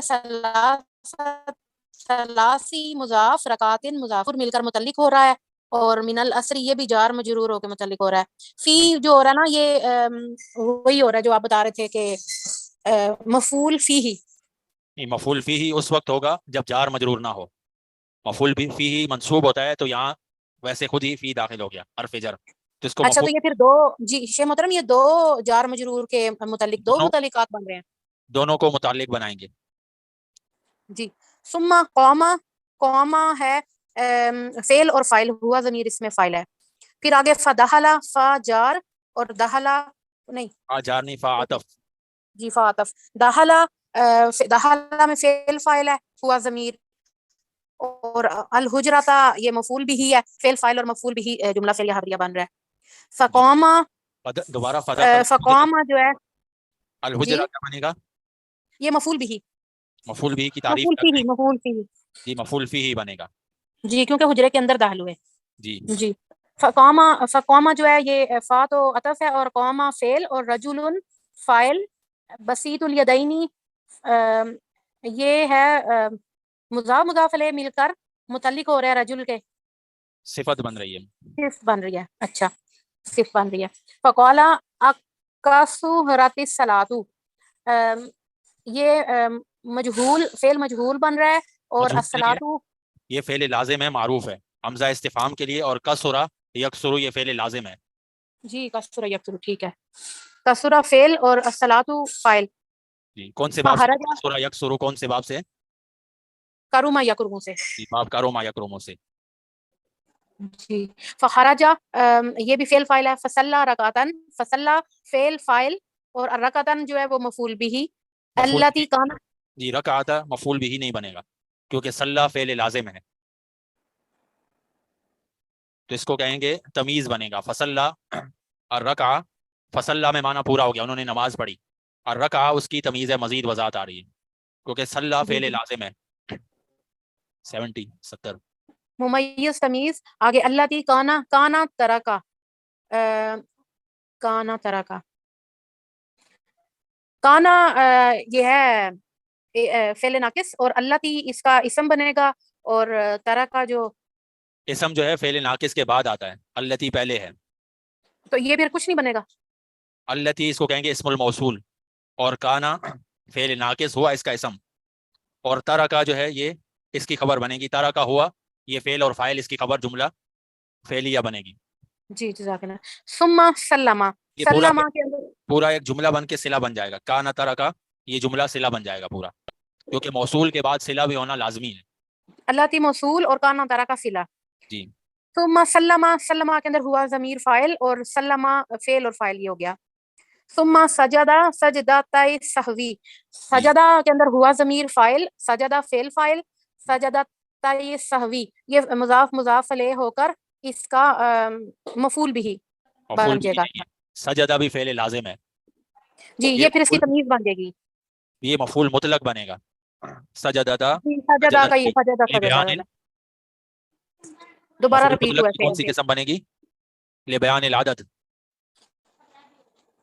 ثم سلمہ، اس میں بھی سلمہ فعل اور ہوا ضمیر فاعل. جی آگے پڑھیں. او لہنا لہنا یحیل المعنی سہوا لأن عمدہ یبطل الصلاۃ فوجب سجود السہوی او ترک واجبا لحدیث ابن ترکیب کریں. او لہن لہنن. او لہنا لہنا لہنا غلطی لہنا کی فعل ماضی ہے. لہنا لہنا فعل یلہن. ماضی، لہنا یلہم، جی لہنا فعل ماضی اور لہنن اس کا فعل ماضی مفعول مطلق، مفعول مفعول مطلق، جی مطلق جی بنے گا. مفعول لہنا مطلق، اور ہوا اس میں فاعل. لہنا فعل، ہوا اس میں فاعل اور لہنن جو ہے مفعول مطلق بنے گا. مفعول مطلق. یحیلو فعل فاعل اور معنی سہون معنی جو ہے فاعل وہ کیسے مفعول بنے گا؟ بھی. یحیلو یحیلو یہ ہے ہوا ضمیر اس میں فاعل ہے جو اور کہاں لوٹے گی؟ ہوا ضمیر کا مرجع کیا ہوگا؟ لہنن سے پہ جی لہن کی طرف لوٹے گی. لہن کی طرف. جی یحیلو فعل فاعل، المانا مفعول بھی، سہون جو ہے پھر یہ اس کی تمیز بنے گی، حال بنے گا حال. یا تمیز لأن بھی ہو سکتی ہے. جی لأن جو ہے مشبہ بالفعل، عمدہ یہ اس کا اسم جی مضاف مضاف علیہ مل کر یبدل الصلاۃ یہ فعل اور ہوا ضمیر اس میں فاعل اور الصلاۃ مفعول بھی، یہ جملہ بن کے انا کی خبر بنے گی، انا کی خبر بنے گی. انا کی خبر بنے گی. وجب سجود السہوی، واجب فعل، سجود السہوی مضاف مضاف علیہ مل کر فعل فاعل. فاعل ہاں. جی آگے پڑھیں. او تارا کا واجبن لحدیث ابن بحینۃ قال صلی لنا رسول اللہ صلی اللہ علیہ وسلم رکعتین من بعض الصلاۃ ثم قام بعض قام الصلوات. بعض الصلوات ثم قام فلم يجلس فقام الناس معه فلما قضى صلاته ونظرنا قضا صلاتہ.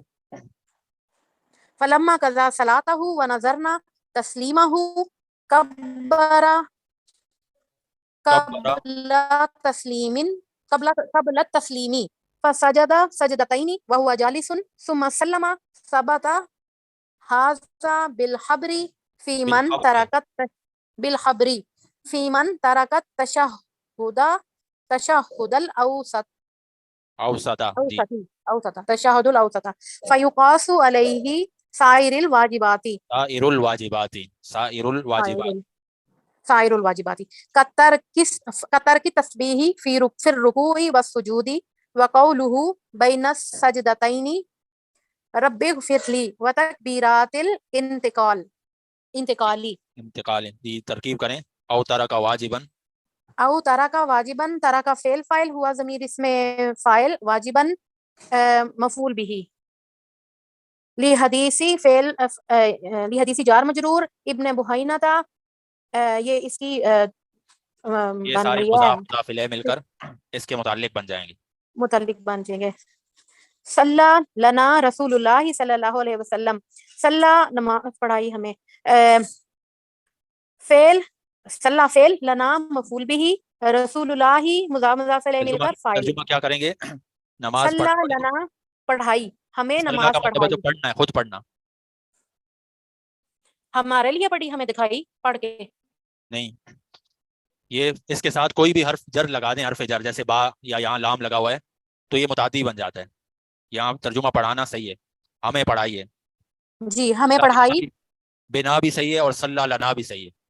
ہاں معنی وہی رہیں گے. رسول اللہ مضاف مضاف علیہ مل کر فاعل، رکعتین من بعض الصلوات، بعض الصلوات مضاف مضاف علیہ رکعتین کا من کیا ہے؟ جار اور اس سے پہلے رکعتین یہ تمیز ہے. جی تمیز بنے گی. جی تمیز صلی بنے گی لنا رسول اللہ فائل ہے اور لنا یہ متعلق بنے گا، رکعتین تمیز بنے گی. تمیز بنے گی. اور بعض صلوات ہی مضاف مضاف الیہ مل کر من جار کا مجرور بنے گا اور جی. یہ متعلق ہو جائے گا. ثم قوما، قوما فعل فاعل ہوا ضمیر فاعل ہے اس میں.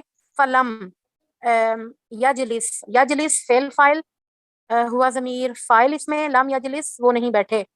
فقام الناس، فقام قام فعل الناس فاعل معاہو، معاہو یہ مضاف مضاف الیہ مل کر یہ بھی بن ظرف جائے گا. بنے گا، مفعول فیہ بنے گا. اچھا مفعول فی. فلما قضا صلاتہ، قضا میں ہوا ضمیر فاعل ہے اور فعل فاعل مل کر قضا آگے صلاتہ مضاف مضاف الیہ مل کر مفعول بھی. ونظرنا، نظرنا فعل اور مفعول بھی نظرنا. تسلیمہ، نہیں، تسلیمہ نظر نا فعل اور فائل، یہ نا جو ہے فائل، انتظار کیا ہم نے. نظر جی فعل اور نا جو ہے یہ فائل جمع جی متکلم. فعل فاعل. تسلیمہ نظر مضاف مضاف الیہ، جی. تسلیمہ مضاف مضاف الیہ مل کر مفعول بھی. کبرا، قبل، قبل التسلیمی، قبل التسلیمی مضاف مضاف الیہ. کبرا میں ہوا مضاف مضاف ضمیر الیہ مل کر کیا بنے گی؟ فاعل مضاف مضاف قبل الیہ مل کر مفعول فیہ، جی مفعول فیہ. کبرا فعل اور فائل، قبل التسلیم مفعول فیہ. مفعول فیہ. فسجدہ سجدتین، سجدہ ہوا ضمیر فاعل اور سجدہ فعل. سجدتین یہ مفعول مفعول وہ جو عدد مطلق، یہ مفعول مطلق ہے عدد والا. یا اس کو تمیز بنائیں، یہ بھی صحیح ہے. سجدہ سجدتین. وہوا جالسن ہوا فاعل اور جالسن وہ ہوا مبتدا اور جالسن اس کی خبر. اور یہ واو یہاں کون سا ہوگا؟ واو حالیہ. واو حالیہ. جی واو حالیہ. اصل میں شیمت نا وہ اتنے زیادہ پیچھے سے فعل فاعل کر کر کے تو مبتدا خبر آیا تو اس لیے ایسے ہو گیا. اچھا واو حالیہ اور ہوا مبتدا اور جالسن خبر. ثم سلمہ، سلمہ بھی فعل اور فاعل ہے ہوا ضمیر واو اس میں. حالیہ کی پہچان کیسے کریں گے؟ یہ واو حالیہ ہے. ترجمے سے بھی یہ تو اندازہ ہوگا. جی اس میں واو حالیہ جو ہے جملے پر داخل ہوتا ہے، پورا جملہ. جیسے وہ جالسن یہ مبتدا خبر ایک جملہ ہے، اس پر جو ہے داخل ہوا ہے تو یہ اس کو حالیہ بنائیں گے. اور دوسرا جو ہے سبق، سیاق و سباق سے جو ہے یہ پتہ چلتا ہے کہ یہ حالیہ ہے. یہاں پہ ثبت ھذا بالحبری، ثبت فعل ثبت ھذا فعل اور ھذا فاعل بالحبری جار مجرور متعلق. فی من ترک، ترک تشہد، تشہد، تشہد الاوسط. من تشہد الاوسط، ترکا اس میں ہوا فاعل بنے گا التشہد الاوسط. جی یہ فی من صفت کیا بنائیں گے یہاں؟ فی من، فی تو حرف جر اور من مجرور، یہ متعلق بنے گا مقدم آیا ہے. جزاک اللہ. فی من جار مجرور متعلق یہ متعلق مقدم. یہ فی حرف جر اور من جو ہے یہ مجرور بھی ہے اور ساتھ میں موصولہ بھی ہے. اور ترک التشہد الاوسط یہ ایک صلہ بنے گا پورا جملہ، تو اس کے پیچھے والے کے ساتھ جڑ جائے گا پھر. فیقاس علیہ سائر الواجبات، اس کا اعراب کریں. یقاس فعل، علیہ جار مجرور، سائر الواجبات مضاف مضاف الیہ مل کر فاعل. فاعل نہیں، یقاس ہو. ایک ہے کاسا یقیس ہو، وقیسا یقاس ہو. قیاس جی اس پر قیاس کیا جائے گا، کون کرے گا پتہ نہیں ہے.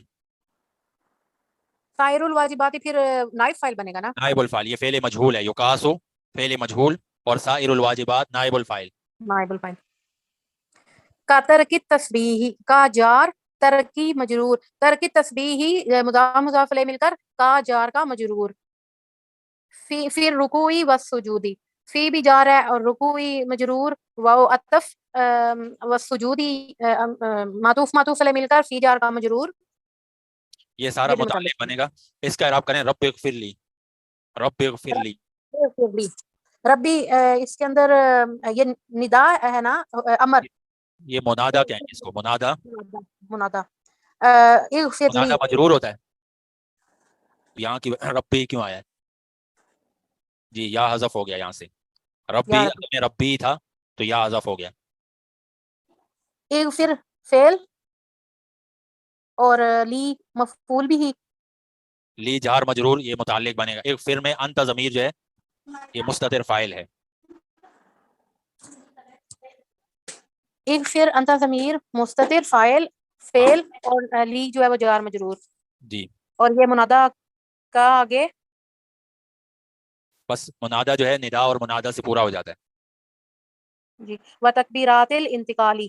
جی یہ اور بھی کوئی پڑھے اس کے تکبیرات بعد. الانتقالی مضاف مضاف ہے.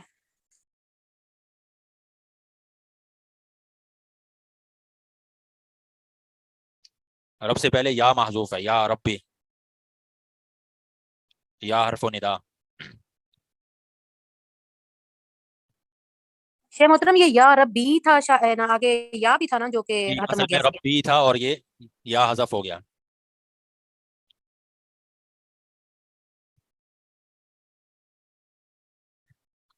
جی اور کوئی پڑھے اس کے بعد.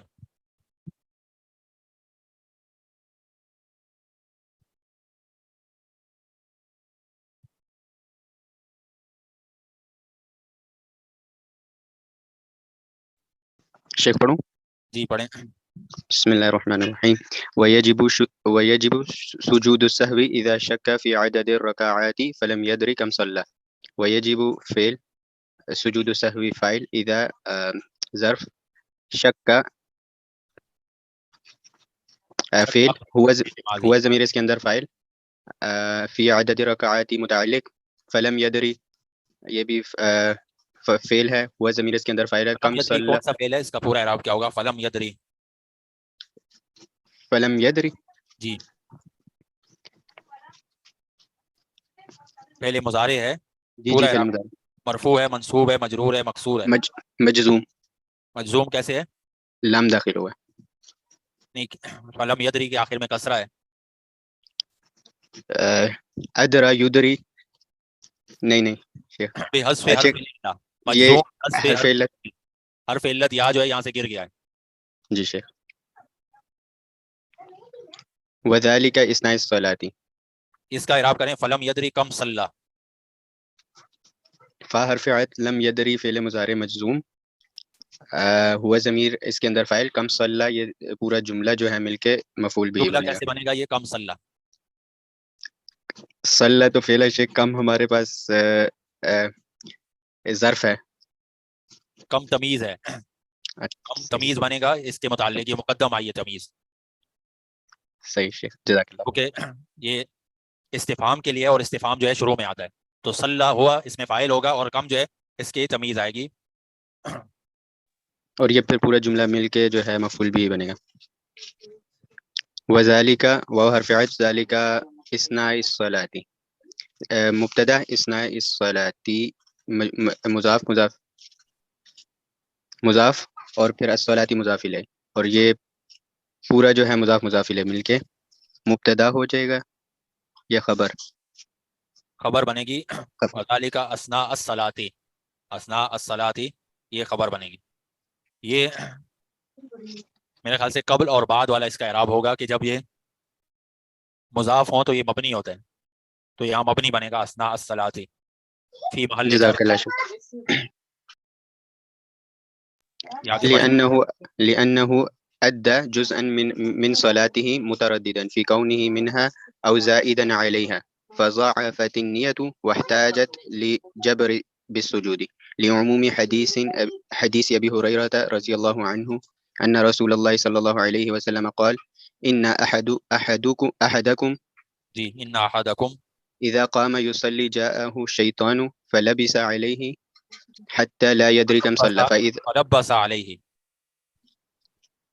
فلبس عليه حتى لا يدري كم صلى، فإذا وجد ذلك أحدكم فليسجد سجدتين وهو جالس، وهو في هذه الحالة بين أمرين، إما أن يكون الشك بدون الترجيح لأحد الاحتمالين، ففي هذه الحالة يأخذ بالأقل ويبنى عليه ويسجد للسهو، لقوله صلى الله عليه وسلم إذا شك أحدكم،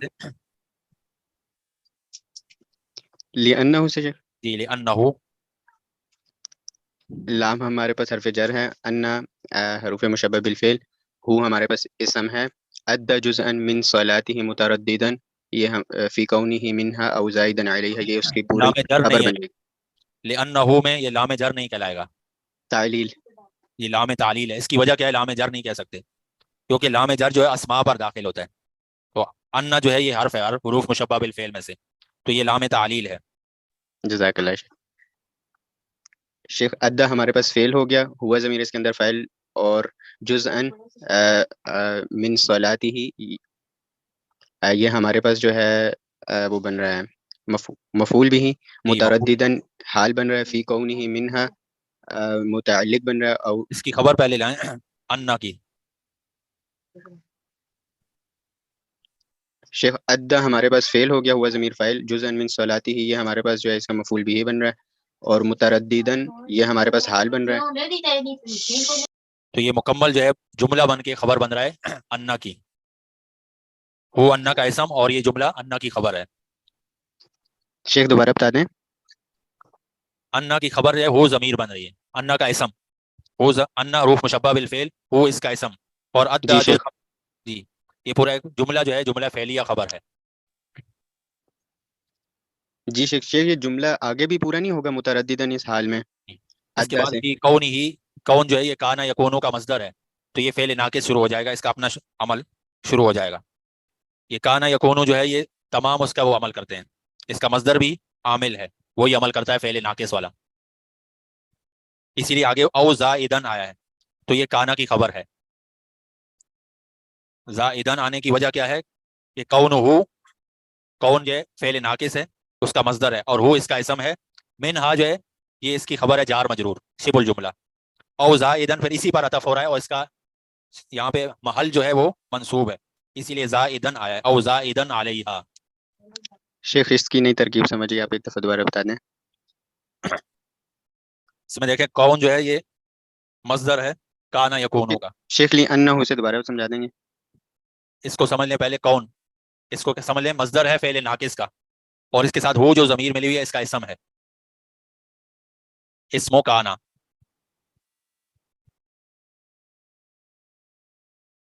من حرف جر، اور ہا جو ہے یہ مجرور ہے، یہ جار مجرور جو ہے یہ شبہ الجملہ خبر ہے، اور یہ خبر کا جو محل ہے یہاں پہ وہ نصب ہے، فی محل نصب، شبہ الجملہ خبر فی محل نصب، کیونکہ کانا کی خبر جو ہے منصوب ہوتی ہے.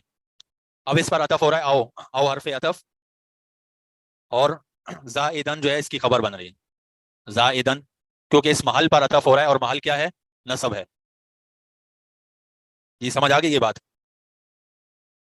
یہ کانا کی ایک خبر ہے، اس کو یوں بھی ہو سکتا ہے کون ہو زائدن، کہ اس سے زیادہ ہو وہ. تو یہ چونکہ یہ خبر جار مجرور ہے، یہ محل جو ہے اس کا وہ نصب ہے، جار مجرور یہ فی محل نصب ہے خبر، کیونکہ کان اللہ غفورن اس کا اصل یہ ہے، لیکن اس کی جگہ جار مجرور آ رہا ہے، تو یہ فی محل نصب ہے، اسی لیے زائدن آیا ہے. جی واضح ہے یہ بات؟ جی شیخ یہ باتیں. اور دوسرا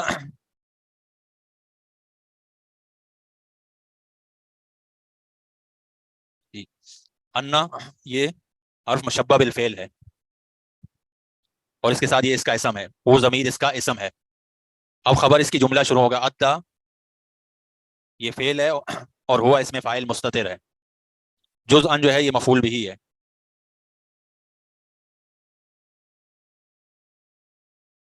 من صلاۃ ہی یہ متعلق بنے گا اس کے،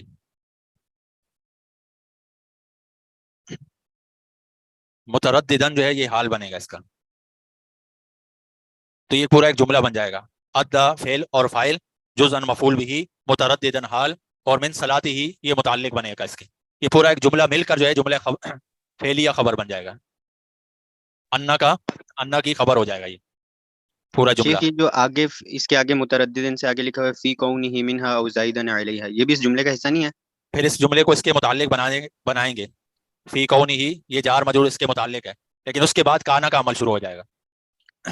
یہ شیخ ادا کے ساتھ ہی متعلق ہوگا نا، فی کونہ منہا او زائدن علیہا.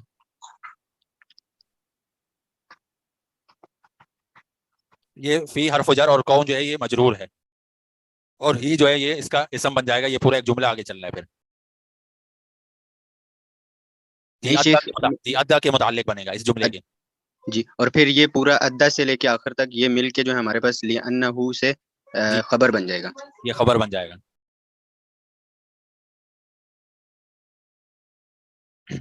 جی آگے.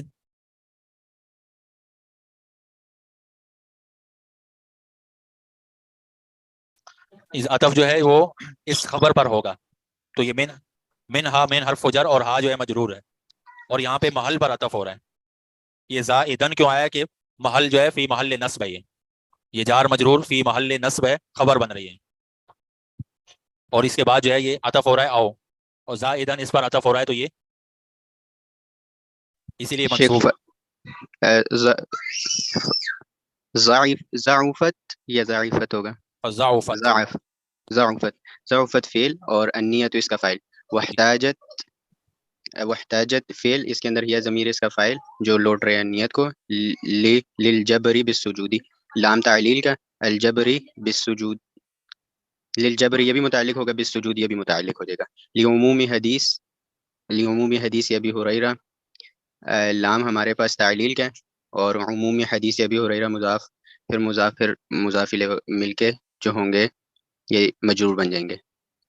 انا ہمارے پاس جو ہے حروف مشبہ بالفعل, رسول اللہ اس کا اسم.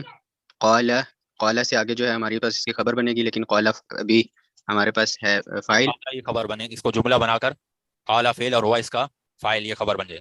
جی اور آگے مقولہ جو ہے وہ ہمارے پاس پورا جملہ مل کے اس کی ہمارے پاس انا کی خبر بن جائے گی. اب قال فعل ہوا ضمیر اس کے اندر فاعل, انا احدکم یہ پورا جو ہمارے پاس مقولہ بن جائے گا. اب مقولے کی انا ہمارے پاس حروف مشبہ بالفعل, احدکم اس کا اسم بن جائے گا. اذا ظرف, قام پھر فاعل ہمارے پاس بن گیا. او اذا قام ہوا اس کے اندر جو ہے ہمارے پاس مستتر ہے. یصلی یہ بھی ہمارے پاس فعل مضارع ہے, اس کے اندر ہمارے پاس ہوا ضمیر مستتر ہے جو اس کا فاعل بن رہی ہے. جاء فعل, ہوا ہمارے پاس مفعول بھی ہے. الشیطان وہ مفعول بھی نہیں, جاء فعل لازم ہے. ترجمہ کیا کریں گے؟ جاء الشیطان, ہوا ہمارے پاس اس کا ترجمہ کریں جاء الشیطان, اس کے پاس شیطان آیا. تو پاس کا ترجمہ کہاں سے آ رہا ہے کہ مفعول فی ہی بنے گا. جاء فعل اور ہو جو ہے یہ مفعول فی ہی, کیونکہ جاء فعل لازم ہے. جزاک اللہ شیخ. فلبس علیہ, لبس فعل ہوا ضمیر اس کے اندر فاعل, علیہ متعلق, ہوا ضمیر شیطان کو لوٹ رہا ہے. حتی یہ ظرف کیا ہوتا ہے شیخ؟ حتی عاطفہ بھی ہے. اچھا عاطفہ. ان اس کے اندر جو ہے مقدر ہے, لا ان مقدر نہیں ہے اس کے اندر. حتی ہمارے پاس شیخ آپ نے کیا بتایا, عطف کا؟ جی عاطفہ بھی ہو سکتا ہے اور یہ ناصبہ بھی ہوتا ہے کبھی کبھار. تو پھر پڑھیں گے حتی لا یدریہ. جی شیخ یہاں پہ نہیں ہوگا. جی لا یدری ہمارے پاس ہے فعل اور ہوا ضمیر اس کے اندر فاعل ہوگا. کم صلی, کم ہمارے پاس تمییز ہے متقدم, صلی فعل ہوا ضمیر اس کے اندر فاعل اور فعل اپنے فاعل اور تمییز کے ساتھ مل کر مفعول بھی بن رہا ہے. فَإِذَا فاء حرف عطف, اذا ظرفیہ, وجد فعل ہوا ضمیر اس کے اندر فاعل, ذالک احد, فَإِذَا وجد ذالک احدکم, جی احدکم, یہ ہمارے پاس فاعل بن رہا ہے. جی اور ذالک ہمارے پاس مفعول بھی بن رہا ہے. مفعول بھی مقدم ہے, ذالک مفعول بھی مقدم. فا ہمارے پاس حرف عطف ہے, لام تعلیق, فل یسجد یہ ہمارے پاس امر بن جائے گا. یہ لام امر کہلائے گا, لام امر. جی شیخ. فل یسجد ہمارے پاس امر بن جائے گا, ہوا ضمیر اس کے اندر فاعل ہے جو احدکم کو لوٹ رہا ہے. سجدتین مفعول مطلق, وہوا جی شیخ مفعول مطلق نہیں بن سکتا. اس کی وجہ ہے کہ یہ مصدر نہیں ہے. سجدہ یسجد سے مصدر آتا ہے سجود. جی شیخ یہ مفعول بھی بنے گا. تو اس کو تمیز بنائیں گے, فل یسجد سجدتین. شیخ مفعول بھی نہیں بن سکتا. نہیں مفعول بھی, یہ سجدہ فعل لازم ہے. صحیح صحیح صحیح. جزاک اللہ شیخ. واو ہمارے پاس حالیہ, ہوا جالس مبتدا خبر. جی مبتدا خبر, جالسن خبر ہے, ہوا مبتدا اور جالسن خبر ہے, اور واو جو ہے یہ حالیہ ہے. تو یہ جملہ حالیہ بن گیا. جی آپ نے سجدہ کیا اس حالت میں کہ وہ بیٹھے ہوئے تھے.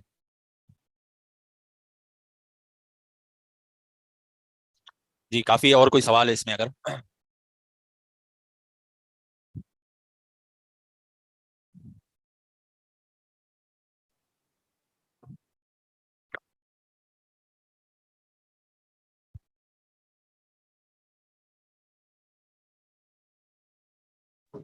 شیخ آگے بھی کرنی ہے؟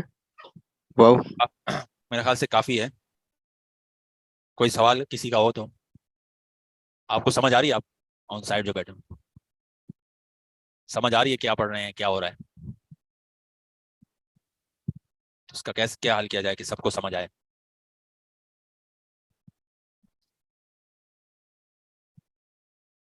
جی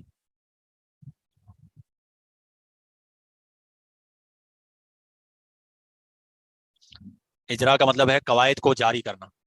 یہ اجرا جو ہے یہ مصدر ہے، اجرا یجری اجراءن، اس کا مطلب ہے جاری کرنا.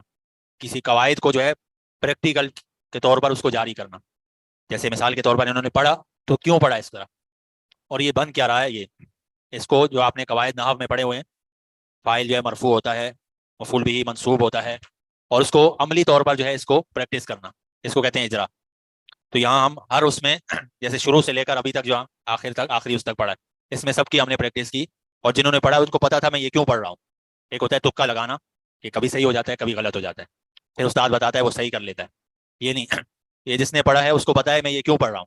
اسی کو کہتے ہیں اجرا. یعنی عربی میں ہر کلمہ جس کے آخر میں کچھ اعراب آتا ہے وہ اس کا ایک قاعدے کے تحت آیا ہوا ہے. یعنی ایسے نہیں کہ جو یعنی آسان لگا وہ لکھ دیا، یا جو مجھے لگ رہا ہے وہ لکھ دیا. ایک سارے اس کے پیچھے ہر لفظ کے آخر میں جو بھی آیا ہوا ہے یہ قاعدہ ہے. اب یہ کس قاعدے کے تحت آیا ہوا ہے اس کو عملی طور پر جاری کرنا اجرا کہلاتا ہے. یعنی یہ سلمہ کیوں ہے، سلمو کیوں نہیں ہے، سلم کیوں نہیں ہے، اور اس کے بعد قبلہ کیوں آیا ہے، یہ ہر ایک قاعدے کے تحت آیا ہوا ہے. کون سے قاعدے کے تحت آیا ہوا ہے اس کو جاری کرنا یہ اجرا کہلاتا ہے. اب اس میں جو آپ نے قواعد پڑھے ہوئے ہیں اسی کا اجرا ہے. جیسے مفعول فیہ آپ نے پڑھا ہوا ہے ظرف، تو قبلہ جو ہے اسی اس میں سے ہے، تو اس کو آپ نے بتا دیا یہ مفعول فیہ ہے. پھر مضاف مضاف الیہ، قبلہ جو ہے یہ اپنے بعد کی طرف مضاف ہوتا ہے، اور اسی لیے اتمام الصلاۃ آیا قبلہ اتمام الصلاۃ. وجہ کیا تھی کہ قبلہ جو ہے مضاف ہے اور اتمام جو ہے مضاف الیہ ہے، اور پھر جو ہے اتمام پھر مضاف ہو رہا ہے صلاۃ کی طرف. صلاتی کیوں آیا ہے کہ مضاف الیہ ہے، پھر وہ مضاف ہو رہا ہے ضمیر کی طرف، اور پھر وہ آخر میں ضمیر جو ہے وہ مضاف الیہ ہے، اسی لیے صلاتی ہی آیا ہے. تو ہر ایک لفظ جو بھی آئے اس کا آخر کسی نہ کسی قاعدے اور اصول کے تحت آیا ہے. اس اصول جو آپ نے نحو میں پڑھے ہیں ان کو پریکٹیکل تو یہاں جاری کرنا. ایک جو پڑھ لینا اس کو یعنی آپ کو پتہ نہ ہو میں یہ کیوں پڑھ رہا ہوں تو اس کا فائدہ نہیں ہے. اگر آپ کو پتہ چل رہا ہے کہ یوں، مثال کے طور پر حدیث عمران نبن حسین، عمرانہ کے اوپر جو ہے لام حرف یہ حرف جر ہے اور حدیث جو ہے مجرور ہے، اور پھر مضاف ہو رہی ہے اور مضاف الیہ مجرور ہوتا ہے، لیکن یہاں جو ہے فتح آیا ہوا ہے. اس کی کیا وجہ ہے کہ عمران جو ہے غیر منصرف ہے، اور ابن کے نیچے زیر ہے. اس کی کیا وجہ ہے کہ اس کی صفت بن رہی ہے، عمران مجرور ہے اور ابن اس کی صفت بن رہی ہے. تو اس طرح کی چیزیں جو ہے یہ اس میں پریکٹیکل کے طور پر اور عملی طور پر اس میں جاری کرنا اجرا کہلاتا ہے.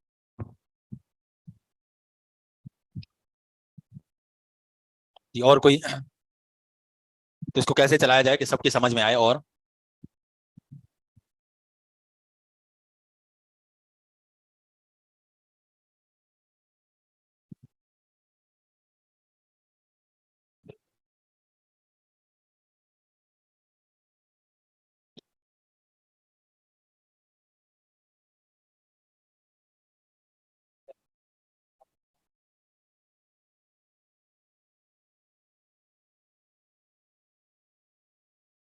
جی باقی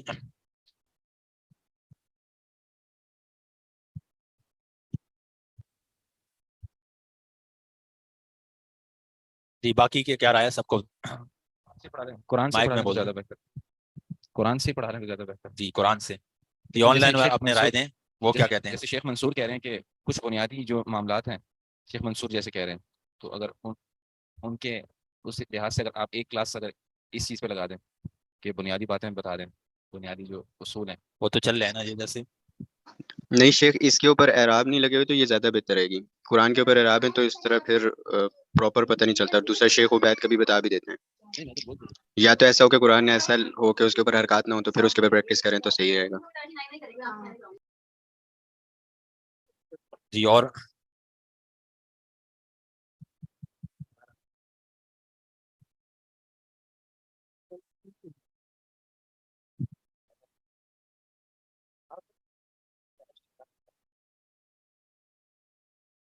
یہ آپ نے پڑھا ہوا نہیں ہے فقہ المیسر شیخ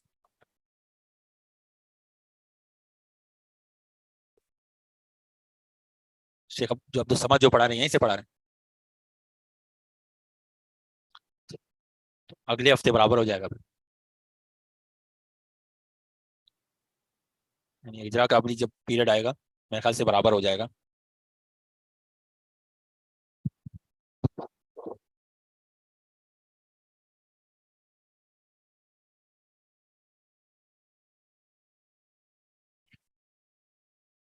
شیخ آپ ایسے بھی کر سکتے ہیں کہ ہفتے میں تین کلاسز اس کی لے لیں اور ایک آپ قرآن کی لے لیں کہ وہ بھی ہو جائے گا یہ بھی ہو جائے گا. قرآن کی تو ایک ہی کلاس ہے, اس میں بس یہ فیصلہ کرنا ہے فقہ پڑھنی ہے یا قرآن پڑھنا, اس میں نحو ہی ہے. شیخ پھر یہ فقہ ٹھیک ہے, فقہ المیسر ٹھیک ہے. اس میں یہ ہے کہ آئندہ سے ابھی جو قاعدے ہیں اس کو بھی مختصر تو آپ وہ رکھ لیں ساتھ لکھنے کے لیے. جیسے یہاں غیر منصرف آیا ہے تو اس کے اوپر بحث ہو جائے گی, پھر جو ہے اس طرح کی چیزوں پر. جی جی